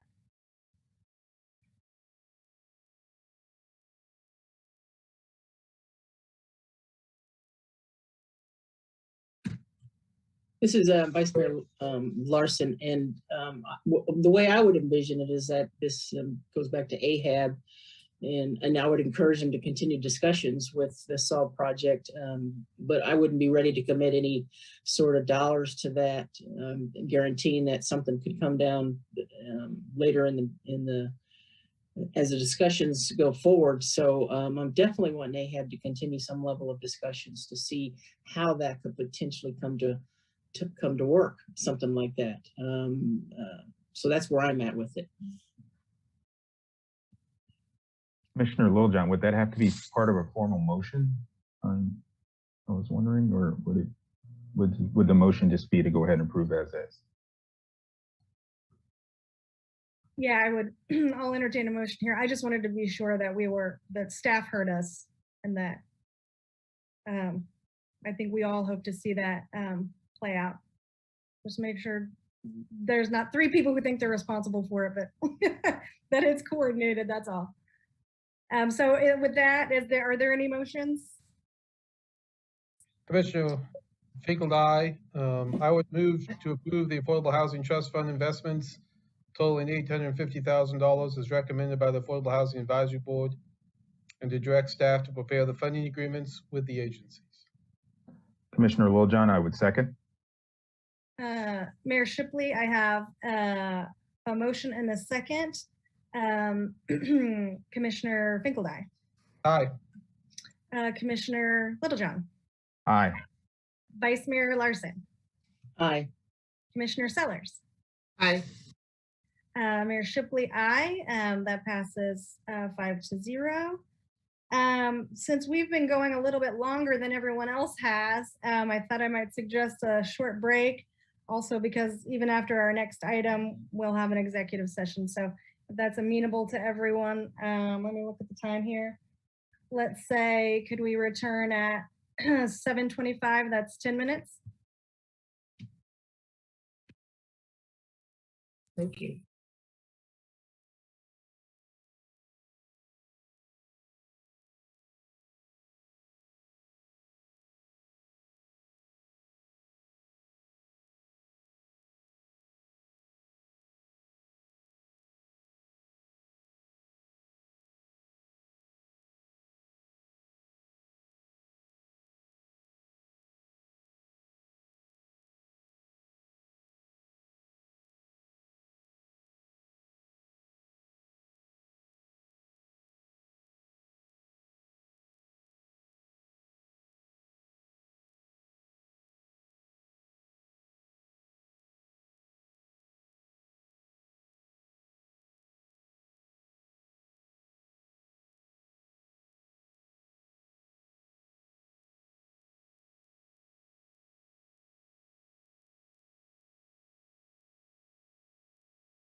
All right, I have 7:25. Are we good, Porter?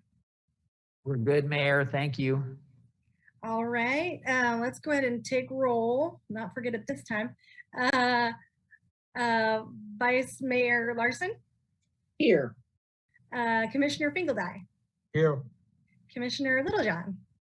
Here. Commissioner Sellers? Present. Mayor Shipley also here. That puts us at our work session. The work session provides an opportunity for the City Commission to discuss items in greater detail. As a general practice, the Commission will not make decisions on items presented during this time. Rather, they will refer the items to staff for follow-up if necessary. Work session topics are eligible for live public comment, and the public will be limited to 3 minutes for comments. So we have the long-awaited strategic plan update on strong, welcoming neighborhoods. Good evening, Commission. Jeff Crick with Planning and Development Services, but I'm actually here in a slightly different capacity this evening as the outcome champion for strong, welcoming neighborhoods. So thank you all for this evening, and sorry about December. I was going to do this a little bit earlier than that one, but you know, technology is not my friend, and it got us on that one there. So if you'll bear with me one moment, I'm going to now fight technology to share my screen to show a video to kind of kick this off with. So bear with me while I just about figure out how to do this. I think, Porter, I might need the ability to share. Should be good now. All right, thank you.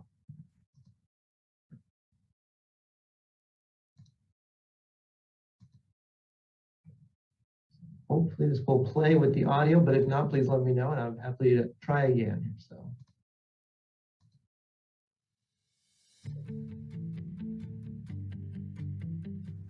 Hi, I'm Jeff Crick, Director of Planning and Development Services. In our work on the Strong Welcoming Neighborhoods outcome, we strive to ensure all people in Lawrence live in safe, functional, and aesthetically unique neighborhoods that provide opportunities to lead healthy lifestyles with access to safe and affordable housing and essential services that help them thrive.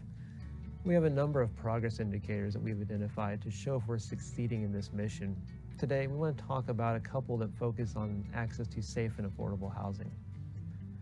The first of these progress indicators is a point-in-time count of people experiencing homelessness.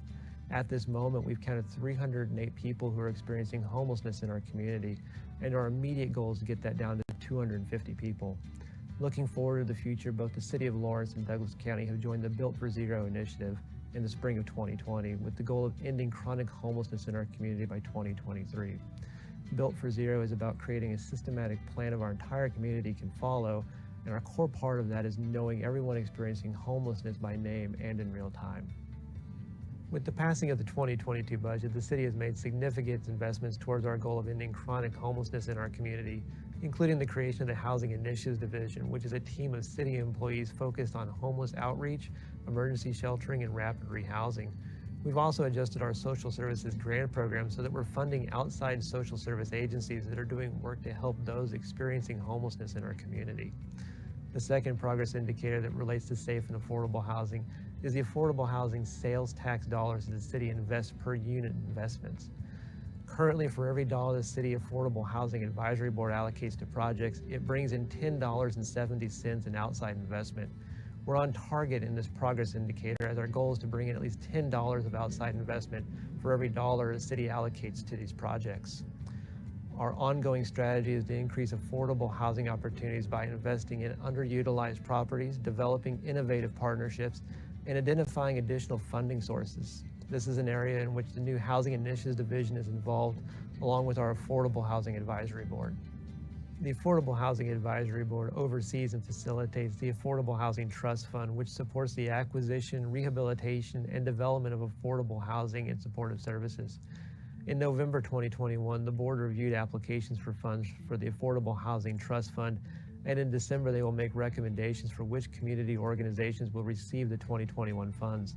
In the past, Affordable Housing Trust Fund projects have supported initiatives from organizations that not only work to create more affordable units, but also a variety of supports and services, including accessible housing programs, rapid rehousing assistance, and programs to support critical home repair projects, all of which work in different ways to increase the number of affordable housing opportunities in our community. Strong Welcoming Neighborhoods will continue to keep the community updated on the progress in these areas by updating our data on the strategic plan website. You can visit at lawrenceks.org/strategic-plan to learn more.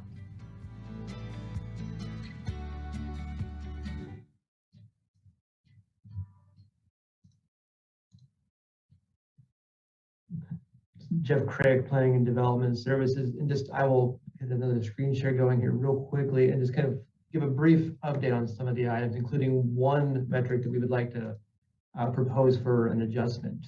And so I will do one more time to share screens, and hopefully this shares correctly there. Are you all able to see the PowerPoint correctly? Okay, good. Thank you for that.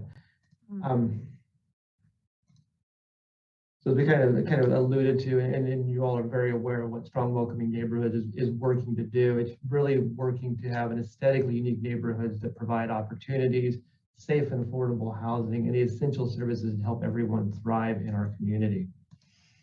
And so there's 14 current indicators that we're using to kind of track and see how well that we're doing.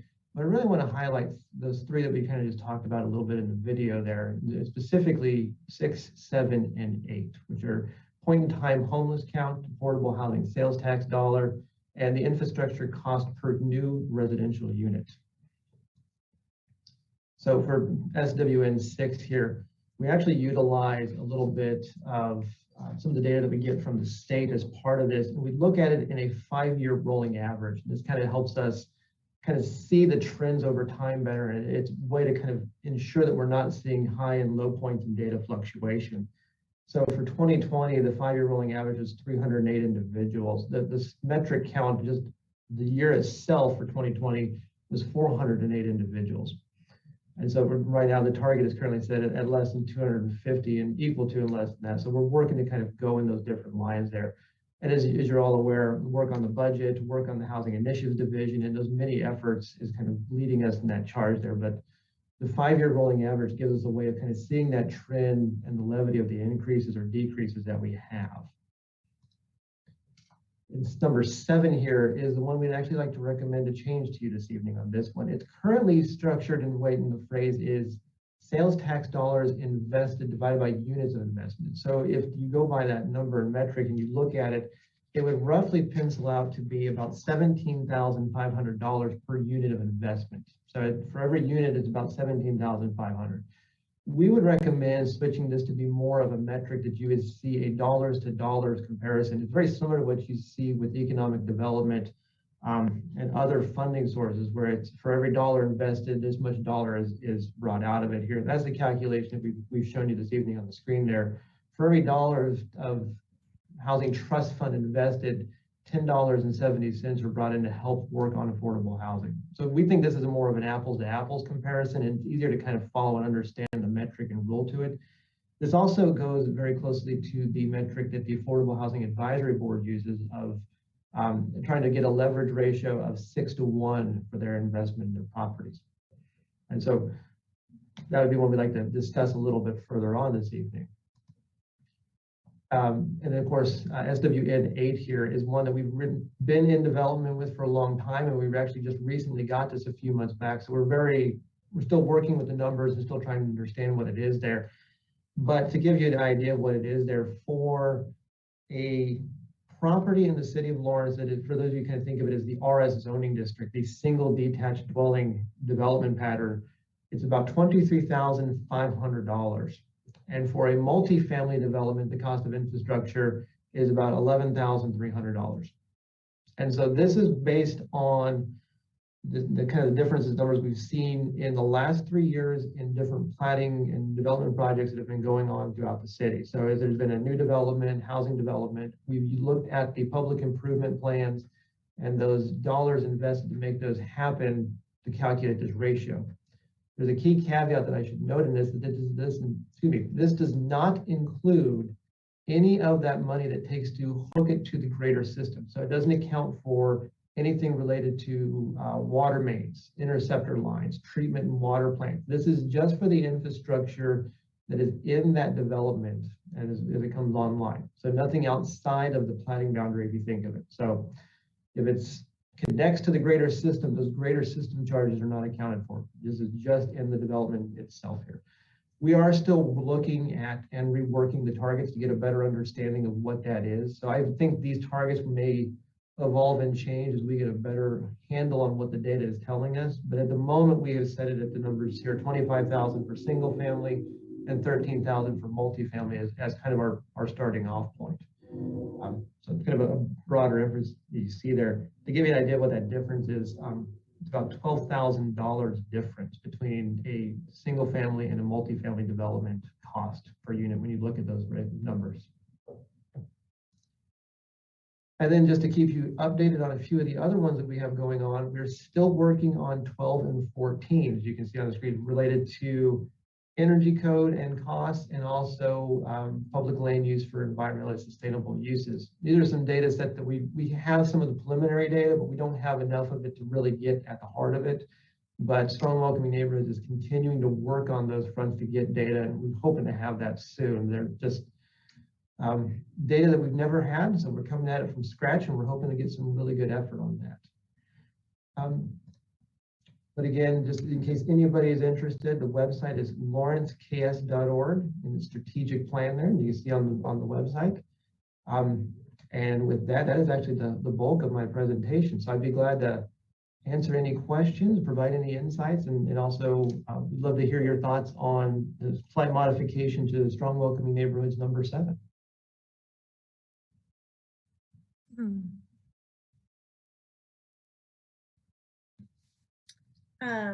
Mayor Shipley, I guess any questions or comments on that? Hey, this is Vice Mayor Larson. So are we just discussing these specific items tonight that Jeff brought up, or I am a little confused as to what we're actually discussing? Jeff Crick, Planning and Development Services. I was just bringing a brief update on these. We just highlighted these 3 here, but I'd be glad to answer any questions on any of the performance indicators or anything related to Strong Welcoming Neighborhoods.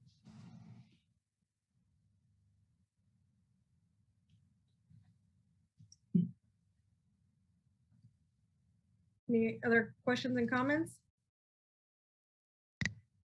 Mayor, I'm sorry. Go ahead, Craig. This is Commissioner Summers. City Manager Craig Owens, just on that last question, I should have set this up a little bit more. Well, this is the first update of what you should expect in every meeting. And so every 5th meeting, you should hear about Strong Welcoming Neighborhoods. You're going to be hearing about our progress on what we've considered the most important work, and that's our strategic plan work. And what we really want to do is center the strategic plan on our conversations. Having a plan that we don't talk about will not keep it active, and we will not keep it in the front of mind, and probably won't work it as hard.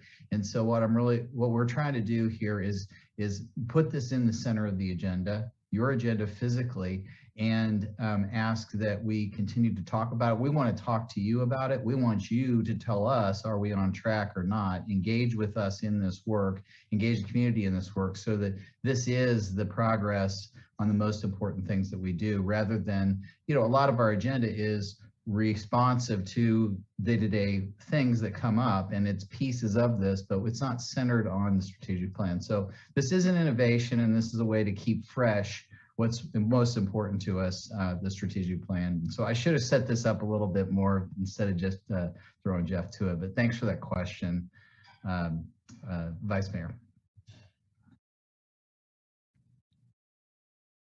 Commissioner. Go ahead. Commissioner Finkel, I was just going to say, first of all, I appreciate that, Craig, and I appreciate this presentation. I do think it is helpful. I do think, I understand we only have so much time to highlight, but I did pull up the strategic plan, of course, the website, which has all the information on it. And, of course, factors, progress indicators, we have information on, a lot of these. And I guess I would highlight number 5, which is the % of households that are experiencing housing stress. And our goal is less than 15%, and currently looks like we're at 51%. So going back to our last item, I mean, that's an area where affordable housing itself is one issue. Affordable housing, permanent affordable housing is one issue, but some of these issues related to housing stress and the general affordability and how people in our community and how much of their income, causes stress. I think that's a very important factor that we have to continue to look at, because it not only affects the income side of things, how are we doing economic development, how are we getting people's income up, but it also is on the affordability side. How can we keep the cost of housing down in this community?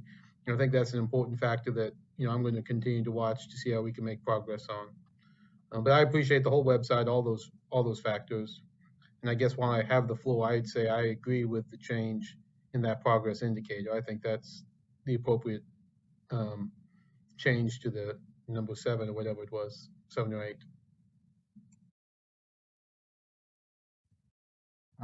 Commissioner Littlejohn, actually, and I would agree with Commissioner Finkeldine, and I would think it's actually pretty prescient. I'm not sure if it was on purpose, but it probably, knowing Craig, it was.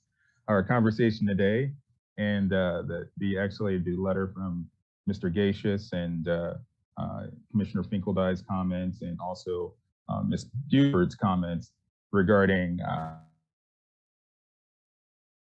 folks when they become houseless, to get them back into homes. So that we really should try to make sure that we maintain their homes and help them stay in their homes. So and that points me to the indicator 6, and also 7, that these are obviously questions that have been brought up before, that we think are relevant, and that are worth discussion. So that's hopefully going to Commissioner Finkeldine's point earlier in the meeting, before we go into budget deliberation in July, these can reappear and we can become front of mind, so that we can have those larger discussions like Commissioner Finkeldine was discussing.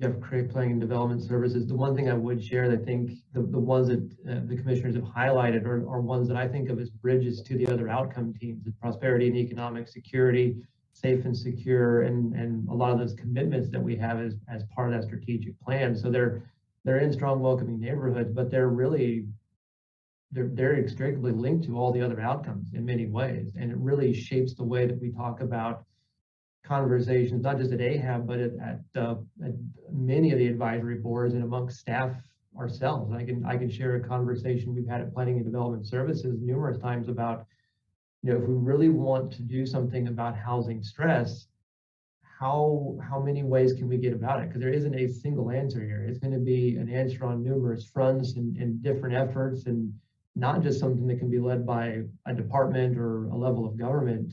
So it's one of those things that, if you want to talk about the plan having a real on the ground impact, is this has started to shape the conversations that we have in the department that I work with quite a bit. And it comes up in many different ways and many different facets. So I think it's a very important bridge to kind of focus and continue working on.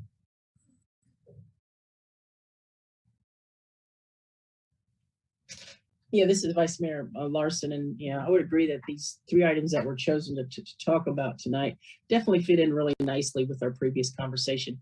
But I have to admit, I was expecting more. I was expecting a more thorough discussion of what the status is on all of these items to some degree. And I realize that may draw that conversation to be pretty long, or the presentation to be long, but I would like to hear more about these other items as to where we're at with them, if we're anywhere with them yet. Maybe we're not. So I guess that's where I'd be coming from, is I would want more. Thank you.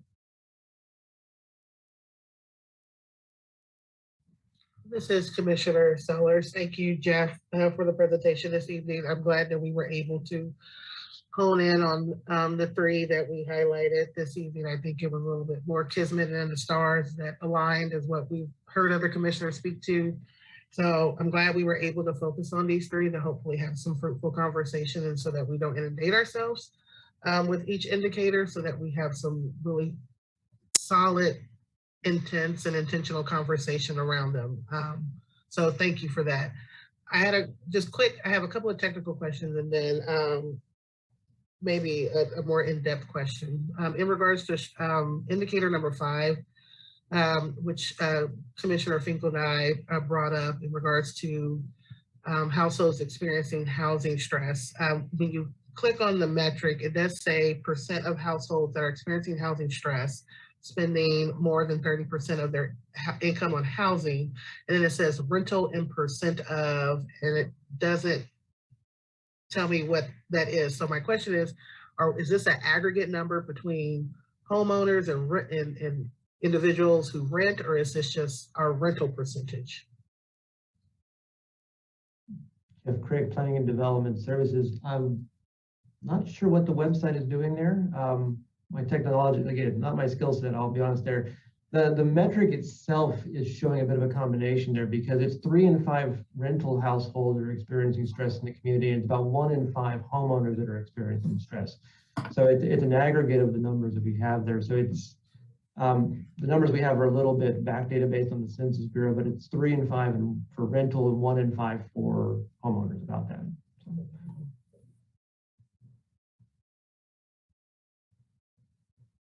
Thank you, because I see value in seeing the percentage.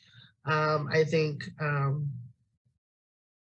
oftentimes, aggregate data can tell the story, tell the compelling story, but we often miss some of the valuable details. And as a renter in our community, I would, it's all the same. Yes, stress is stress, but from a housing standpoint and strategic, as it relates to some of our other indicators of moving renters into homeowners, and it would maybe look at the possibility. I don't know if I don't want to create another indicator, but we may need to create another indicator to how do we address those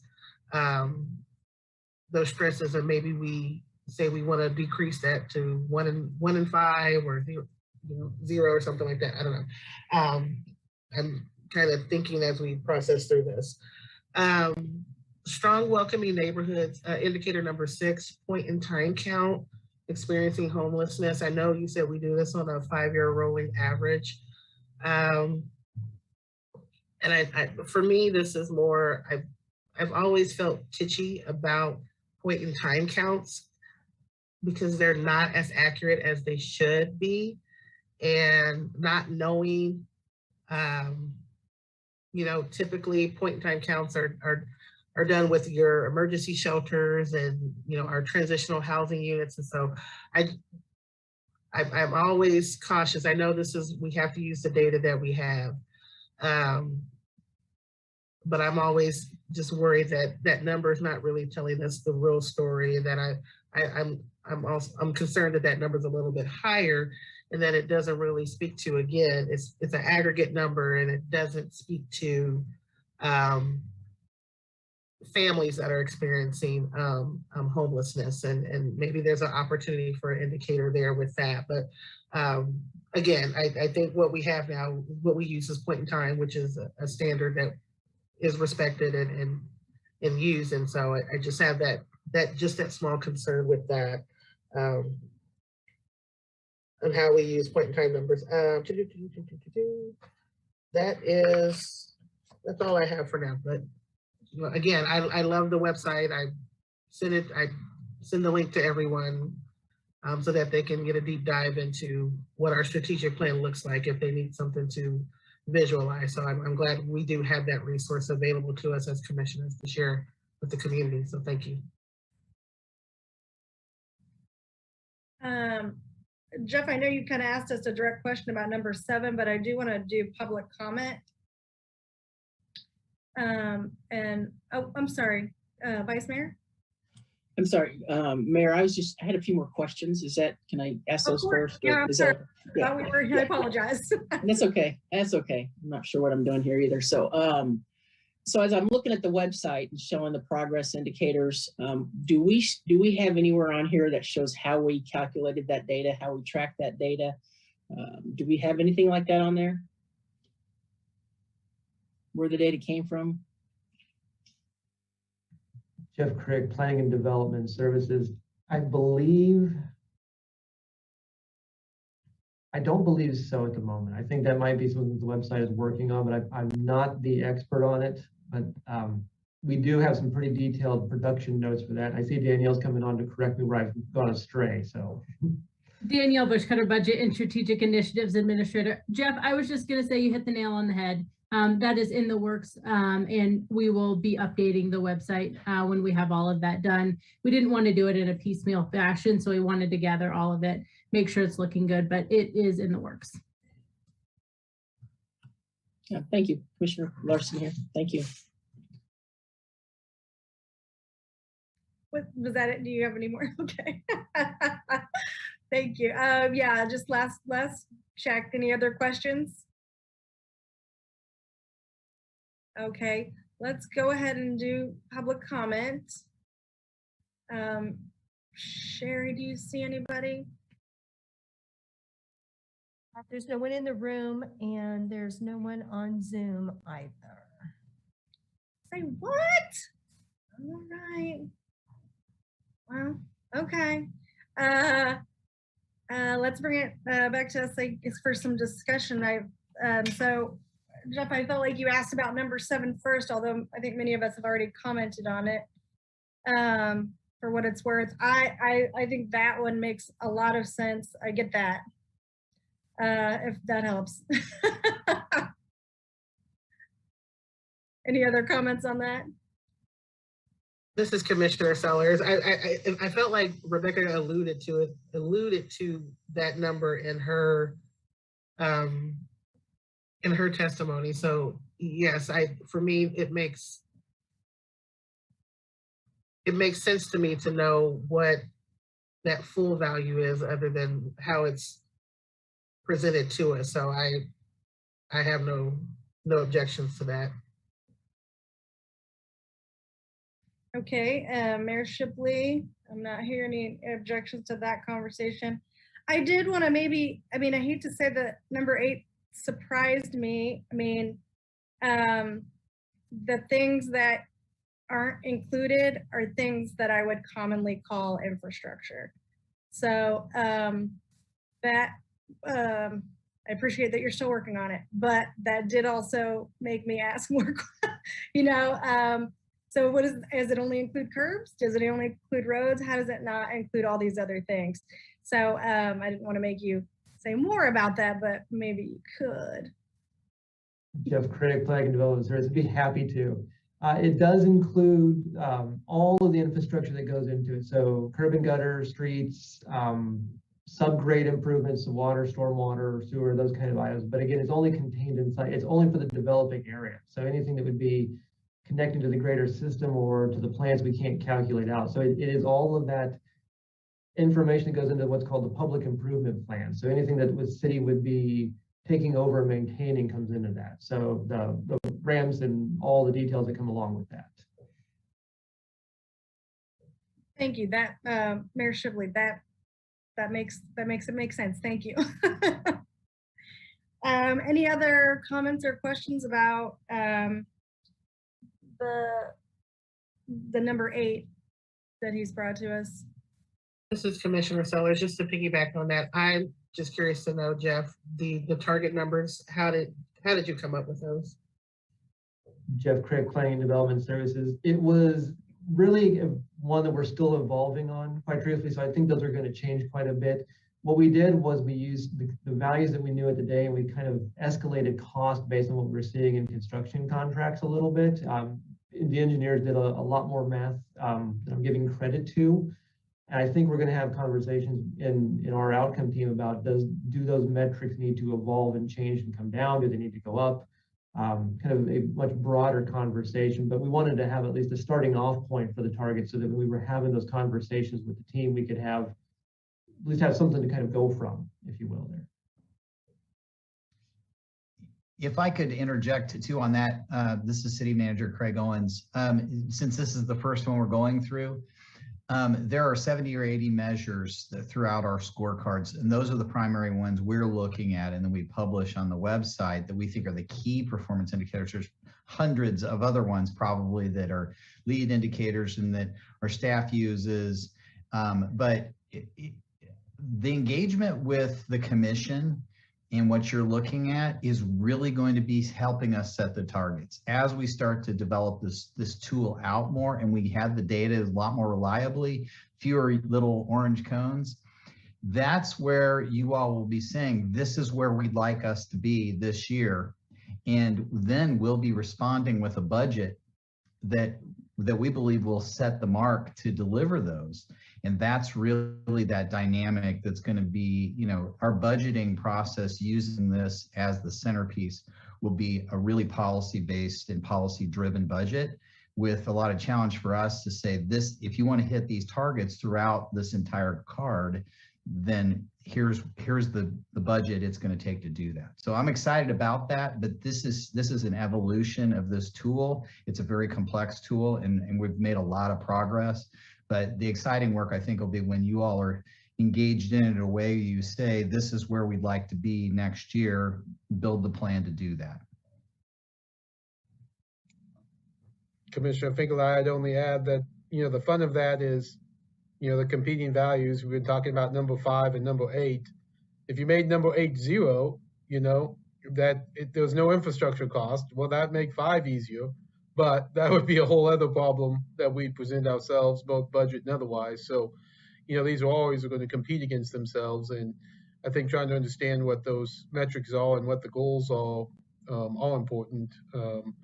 But, you know, I do think having this information before us and having these goals will help us make those decisions better. So I very much appreciate it.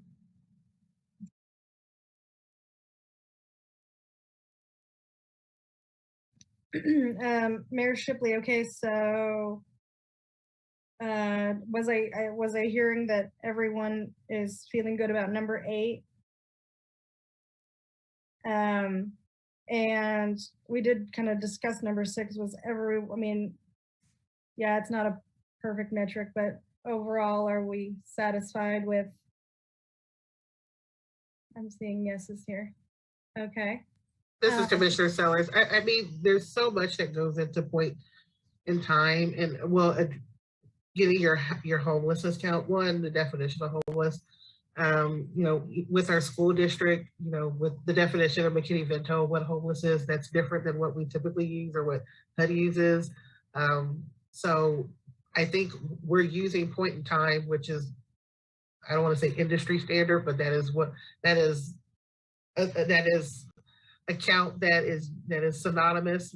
It's just like when we use the census count for population numbers. So it is to be used. I think as we talk about built to zero and tackling the multi-headed monster that is homelessness, as well as housing initiatives that address houselessness, we have to understand that homelessness means a lot of things. It's couch surfing, it's sleeping in your car, it's transitional housing, it's emergency shelters, it's families living with other families. So I say that because we're using what we should be using, but as a commission, we have to think of when we're talking about addressing, eradicating, or mitigating homelessness, and how do we get families housed or help individuals to be within a home, we also have to understand the different mechanisms of which they are homeless. And that is not necessarily just a person in an emergency shelter. It's someone sleeping on someone's couch or sleeping in their car. So just, that's more of an educational piece of recognizing that, you know, we're tackling a big, hairy, audacious goal that has a lot of different tentacles, and that we have to understand how they relate to each other. And Mayor Shipley, I would also say that as we move forward and get some successes, we can still reevaluate these in light of much better information. You know, once we get the study and we know where our gaps are, and we have more, hopefully, social workers and services that are going to help us identify those variables that you're discussing, then we're going to get a lot better information. So it feels like this is a place we have to start, but be ready to reevaluate. Commissioner Finkel, I'd only echo those comments from Commissioner Sellos. And, you know, part of the Build to Zero plan, especially as we talk about chronic homelessness, is to basically be able to identify every chronic homeless person by name, understand their situation so we can help them.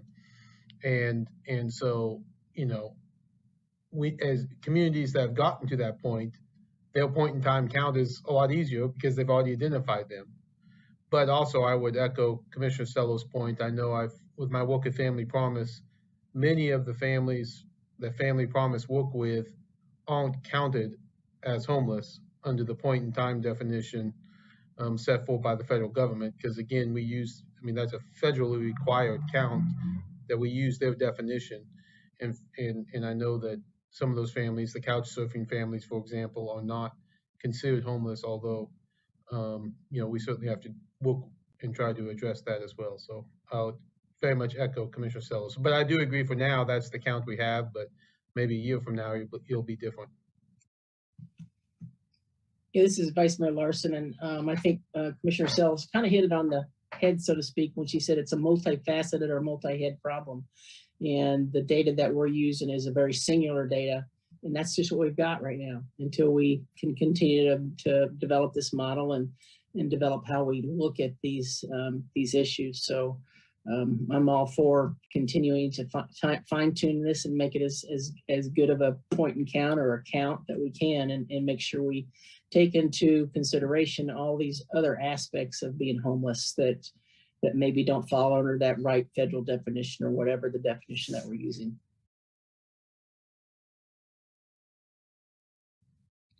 Mayor Shipley, I'm hearing a lot of accord among us on these items that Jeff wanted some input on.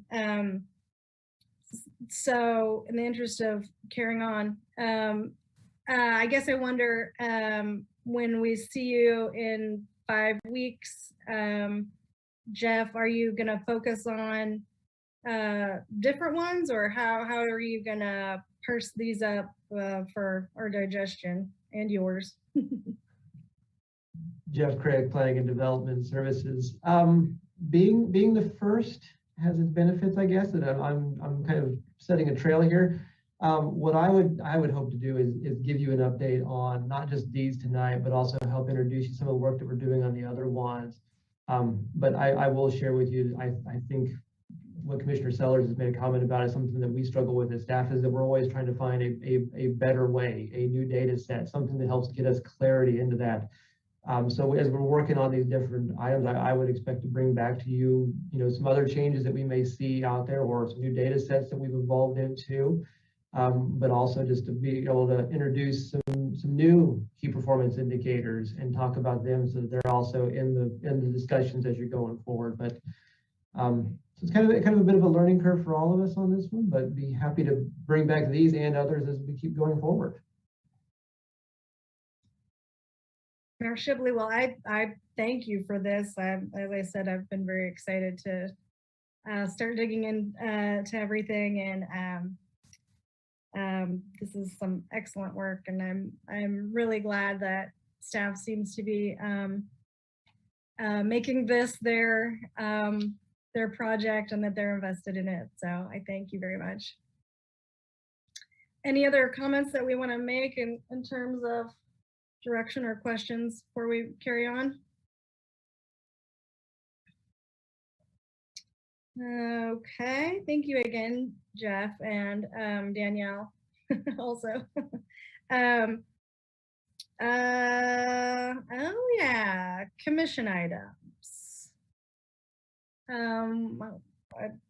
I think maybe some people didn't, we were in a rush last week to go home, so there might be some people that have had some items on their list. Anyone want to throw something out there?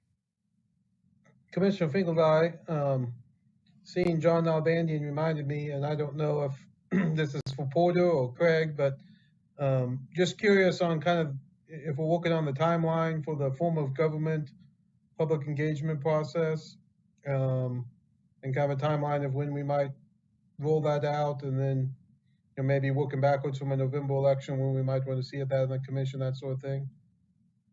I know we were waiting till after the first of the year, but just checking in. This is Porter Arneal. Thanks for asking, Commissioner Finkeldye. We are working on that and actually are working with Professor Nalbandian on helping us with that. I don't have a distinct timeline. Frankly, the COVID situation has caused me some distraction, but we definitely have things in queue. We're working on a video that helps explain the background of that information and provide sort of a basic foundation of understanding before we talk about what's on the docket, so to speak.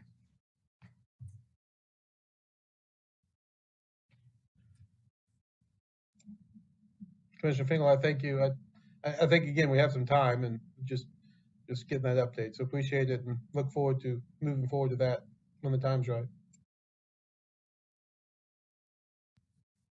This is Commissioner Sellers. I know we discussed tonight and we have in other meetings the report from KUCPPR on the homeless assessment. I know we said that the report we should have a draft or something around the summertime. And I don't know if we needed to put that under the TBD to keep it just on everyone's mind, or if just saying it, having the minutes reflect that we've discussed it. But I mean, I would like to see it on the TBD just so that we keep it in the front of our mind that that draft report is coming, so that we can have some time to discuss, dig into it and discuss it.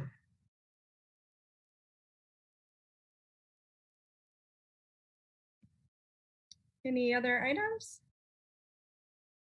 I wanted to, I reminded City Manager Craig Owens of this. In the past, we have done a joint meeting with the county and the school board, and we have not done that for a long time for obvious reasons. But I think it's important. I just wanted to just remind us that that was a thing we used to do, and that I don't know that it's our turn, but it might be. And I want to do whatever I need to do to facilitate that, since it's been so long since we did that. So just by way of reminding us that was a tradition, and hopefully to communicate with our partners and get something like that going. And then, I think I've talked about this with the city manager again, and I don't know what interest there is in it, which is to remind us, as I have become keenly aware, we have 49 boards and commissions. And staff has at some point identified the amount of man hours and can directly attribute an expense of funds on all those boards and commissions. And do we want to think about aligning our boards and commissions more directly with our strategic plan, maybe in a different way than we have in the past? Not just in the interest of perhaps paring down some that maybe don't do what they used to do, or whose focus has risen to the top of our list. Some of these boards started when, no one was talking about those subjects and they needed that advocacy. Well, we've put some of those things, not just at the top of our list, but to be discussed every single time we talk about something. So I just thought if anyone else was interested in having some dialogue about that, anyone had any interest in that? This is Commissioner Sellers. I think you bring up an interesting concept, or a way for us to look at it as far as our boards and commissions, how they align with the strategic plan. I know Craig has been making the circuit to speak to several of our boards and commissions to, bring them in and on what that looks like. And now, we have a dashboard that shows that this is a living document. And I think there's some opportunity here for us to, as commissioners, to see how, to really talk about how do we see our boards and commissions working. in this plan and what that looks like, and if there needs to be some modifications or, some condensing or of whatnot. So I think it's an interesting concept to think about and for us to have discussion on. Because I know many of our boards and commissions probably aren't having it, and this is a way for us to do the work that we're wanting them to do.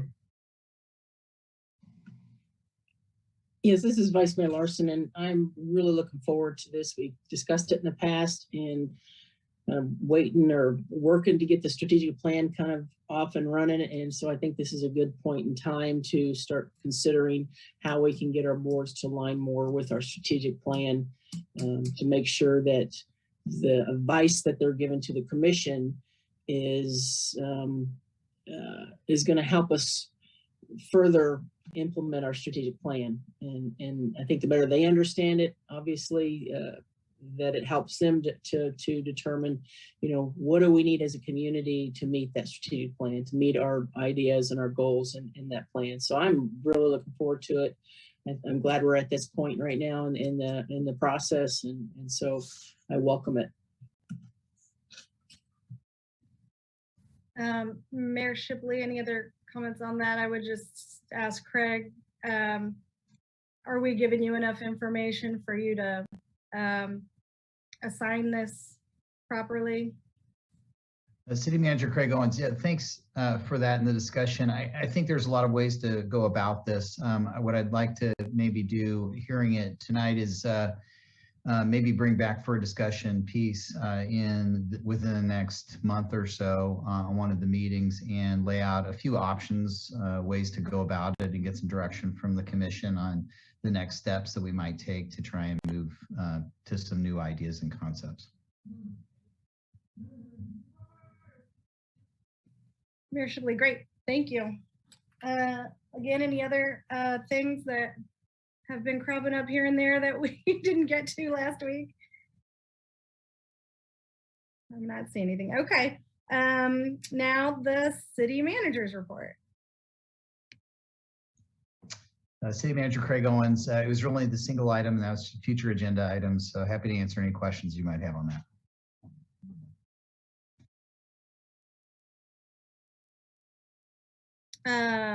Mayor Shipley, this is a public comment item. Sherry, do we have anyone left who might like to give public comment on this?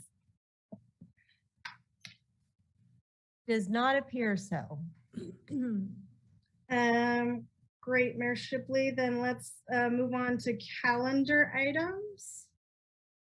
It seems like I talked to somebody about something and now I don't even remember what it was.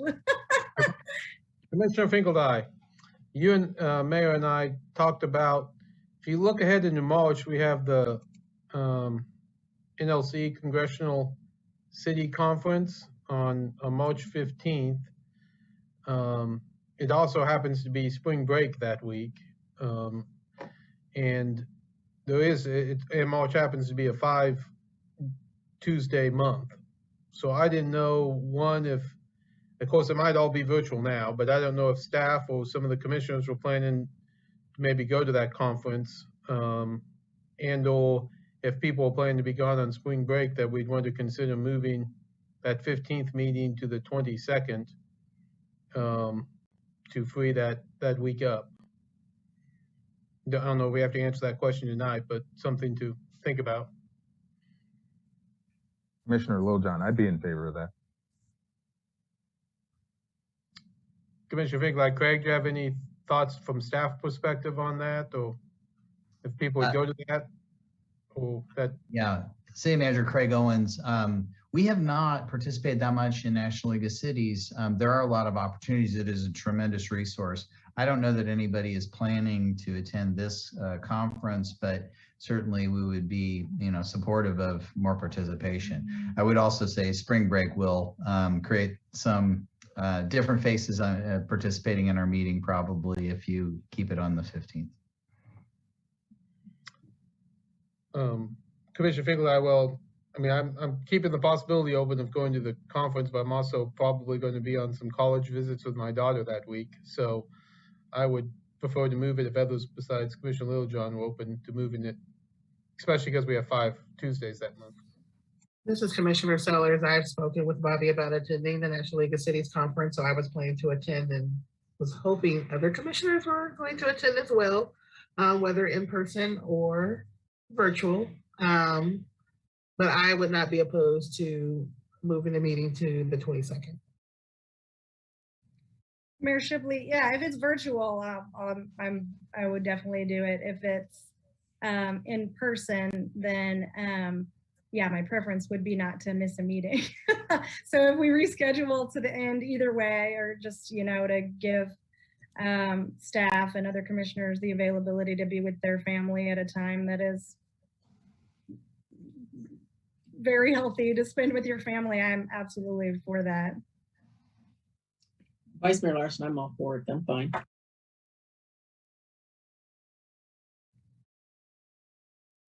Mayor Shipley, okay? So that sounds like we're all, I guess that would maybe be for Sherry's benefit. She'd fix that up for us. We'll bring back the appropriate action at the next meeting to do that.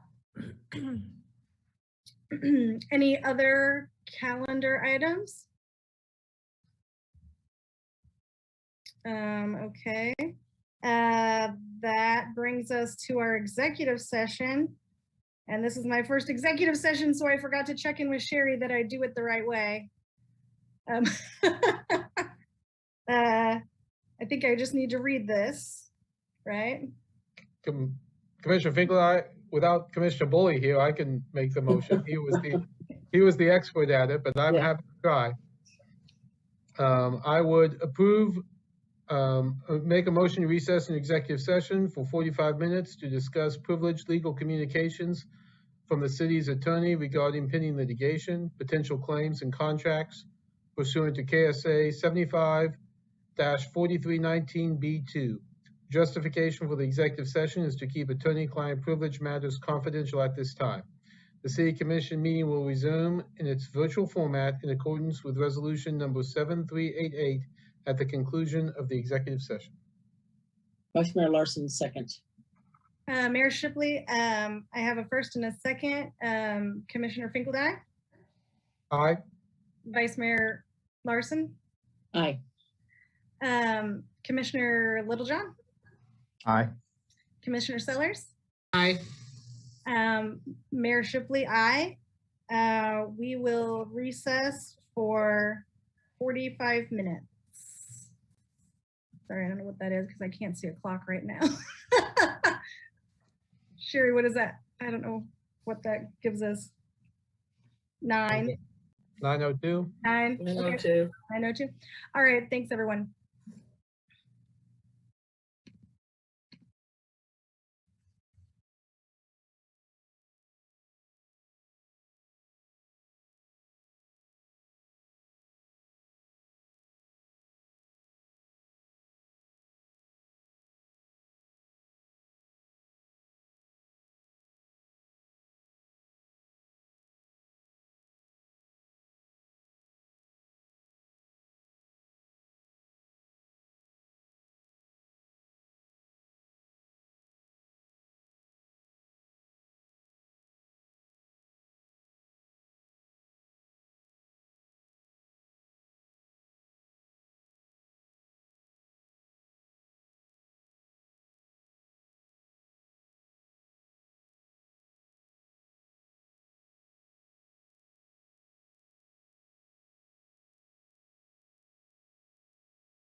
trouble for spreading.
Okay, thanks.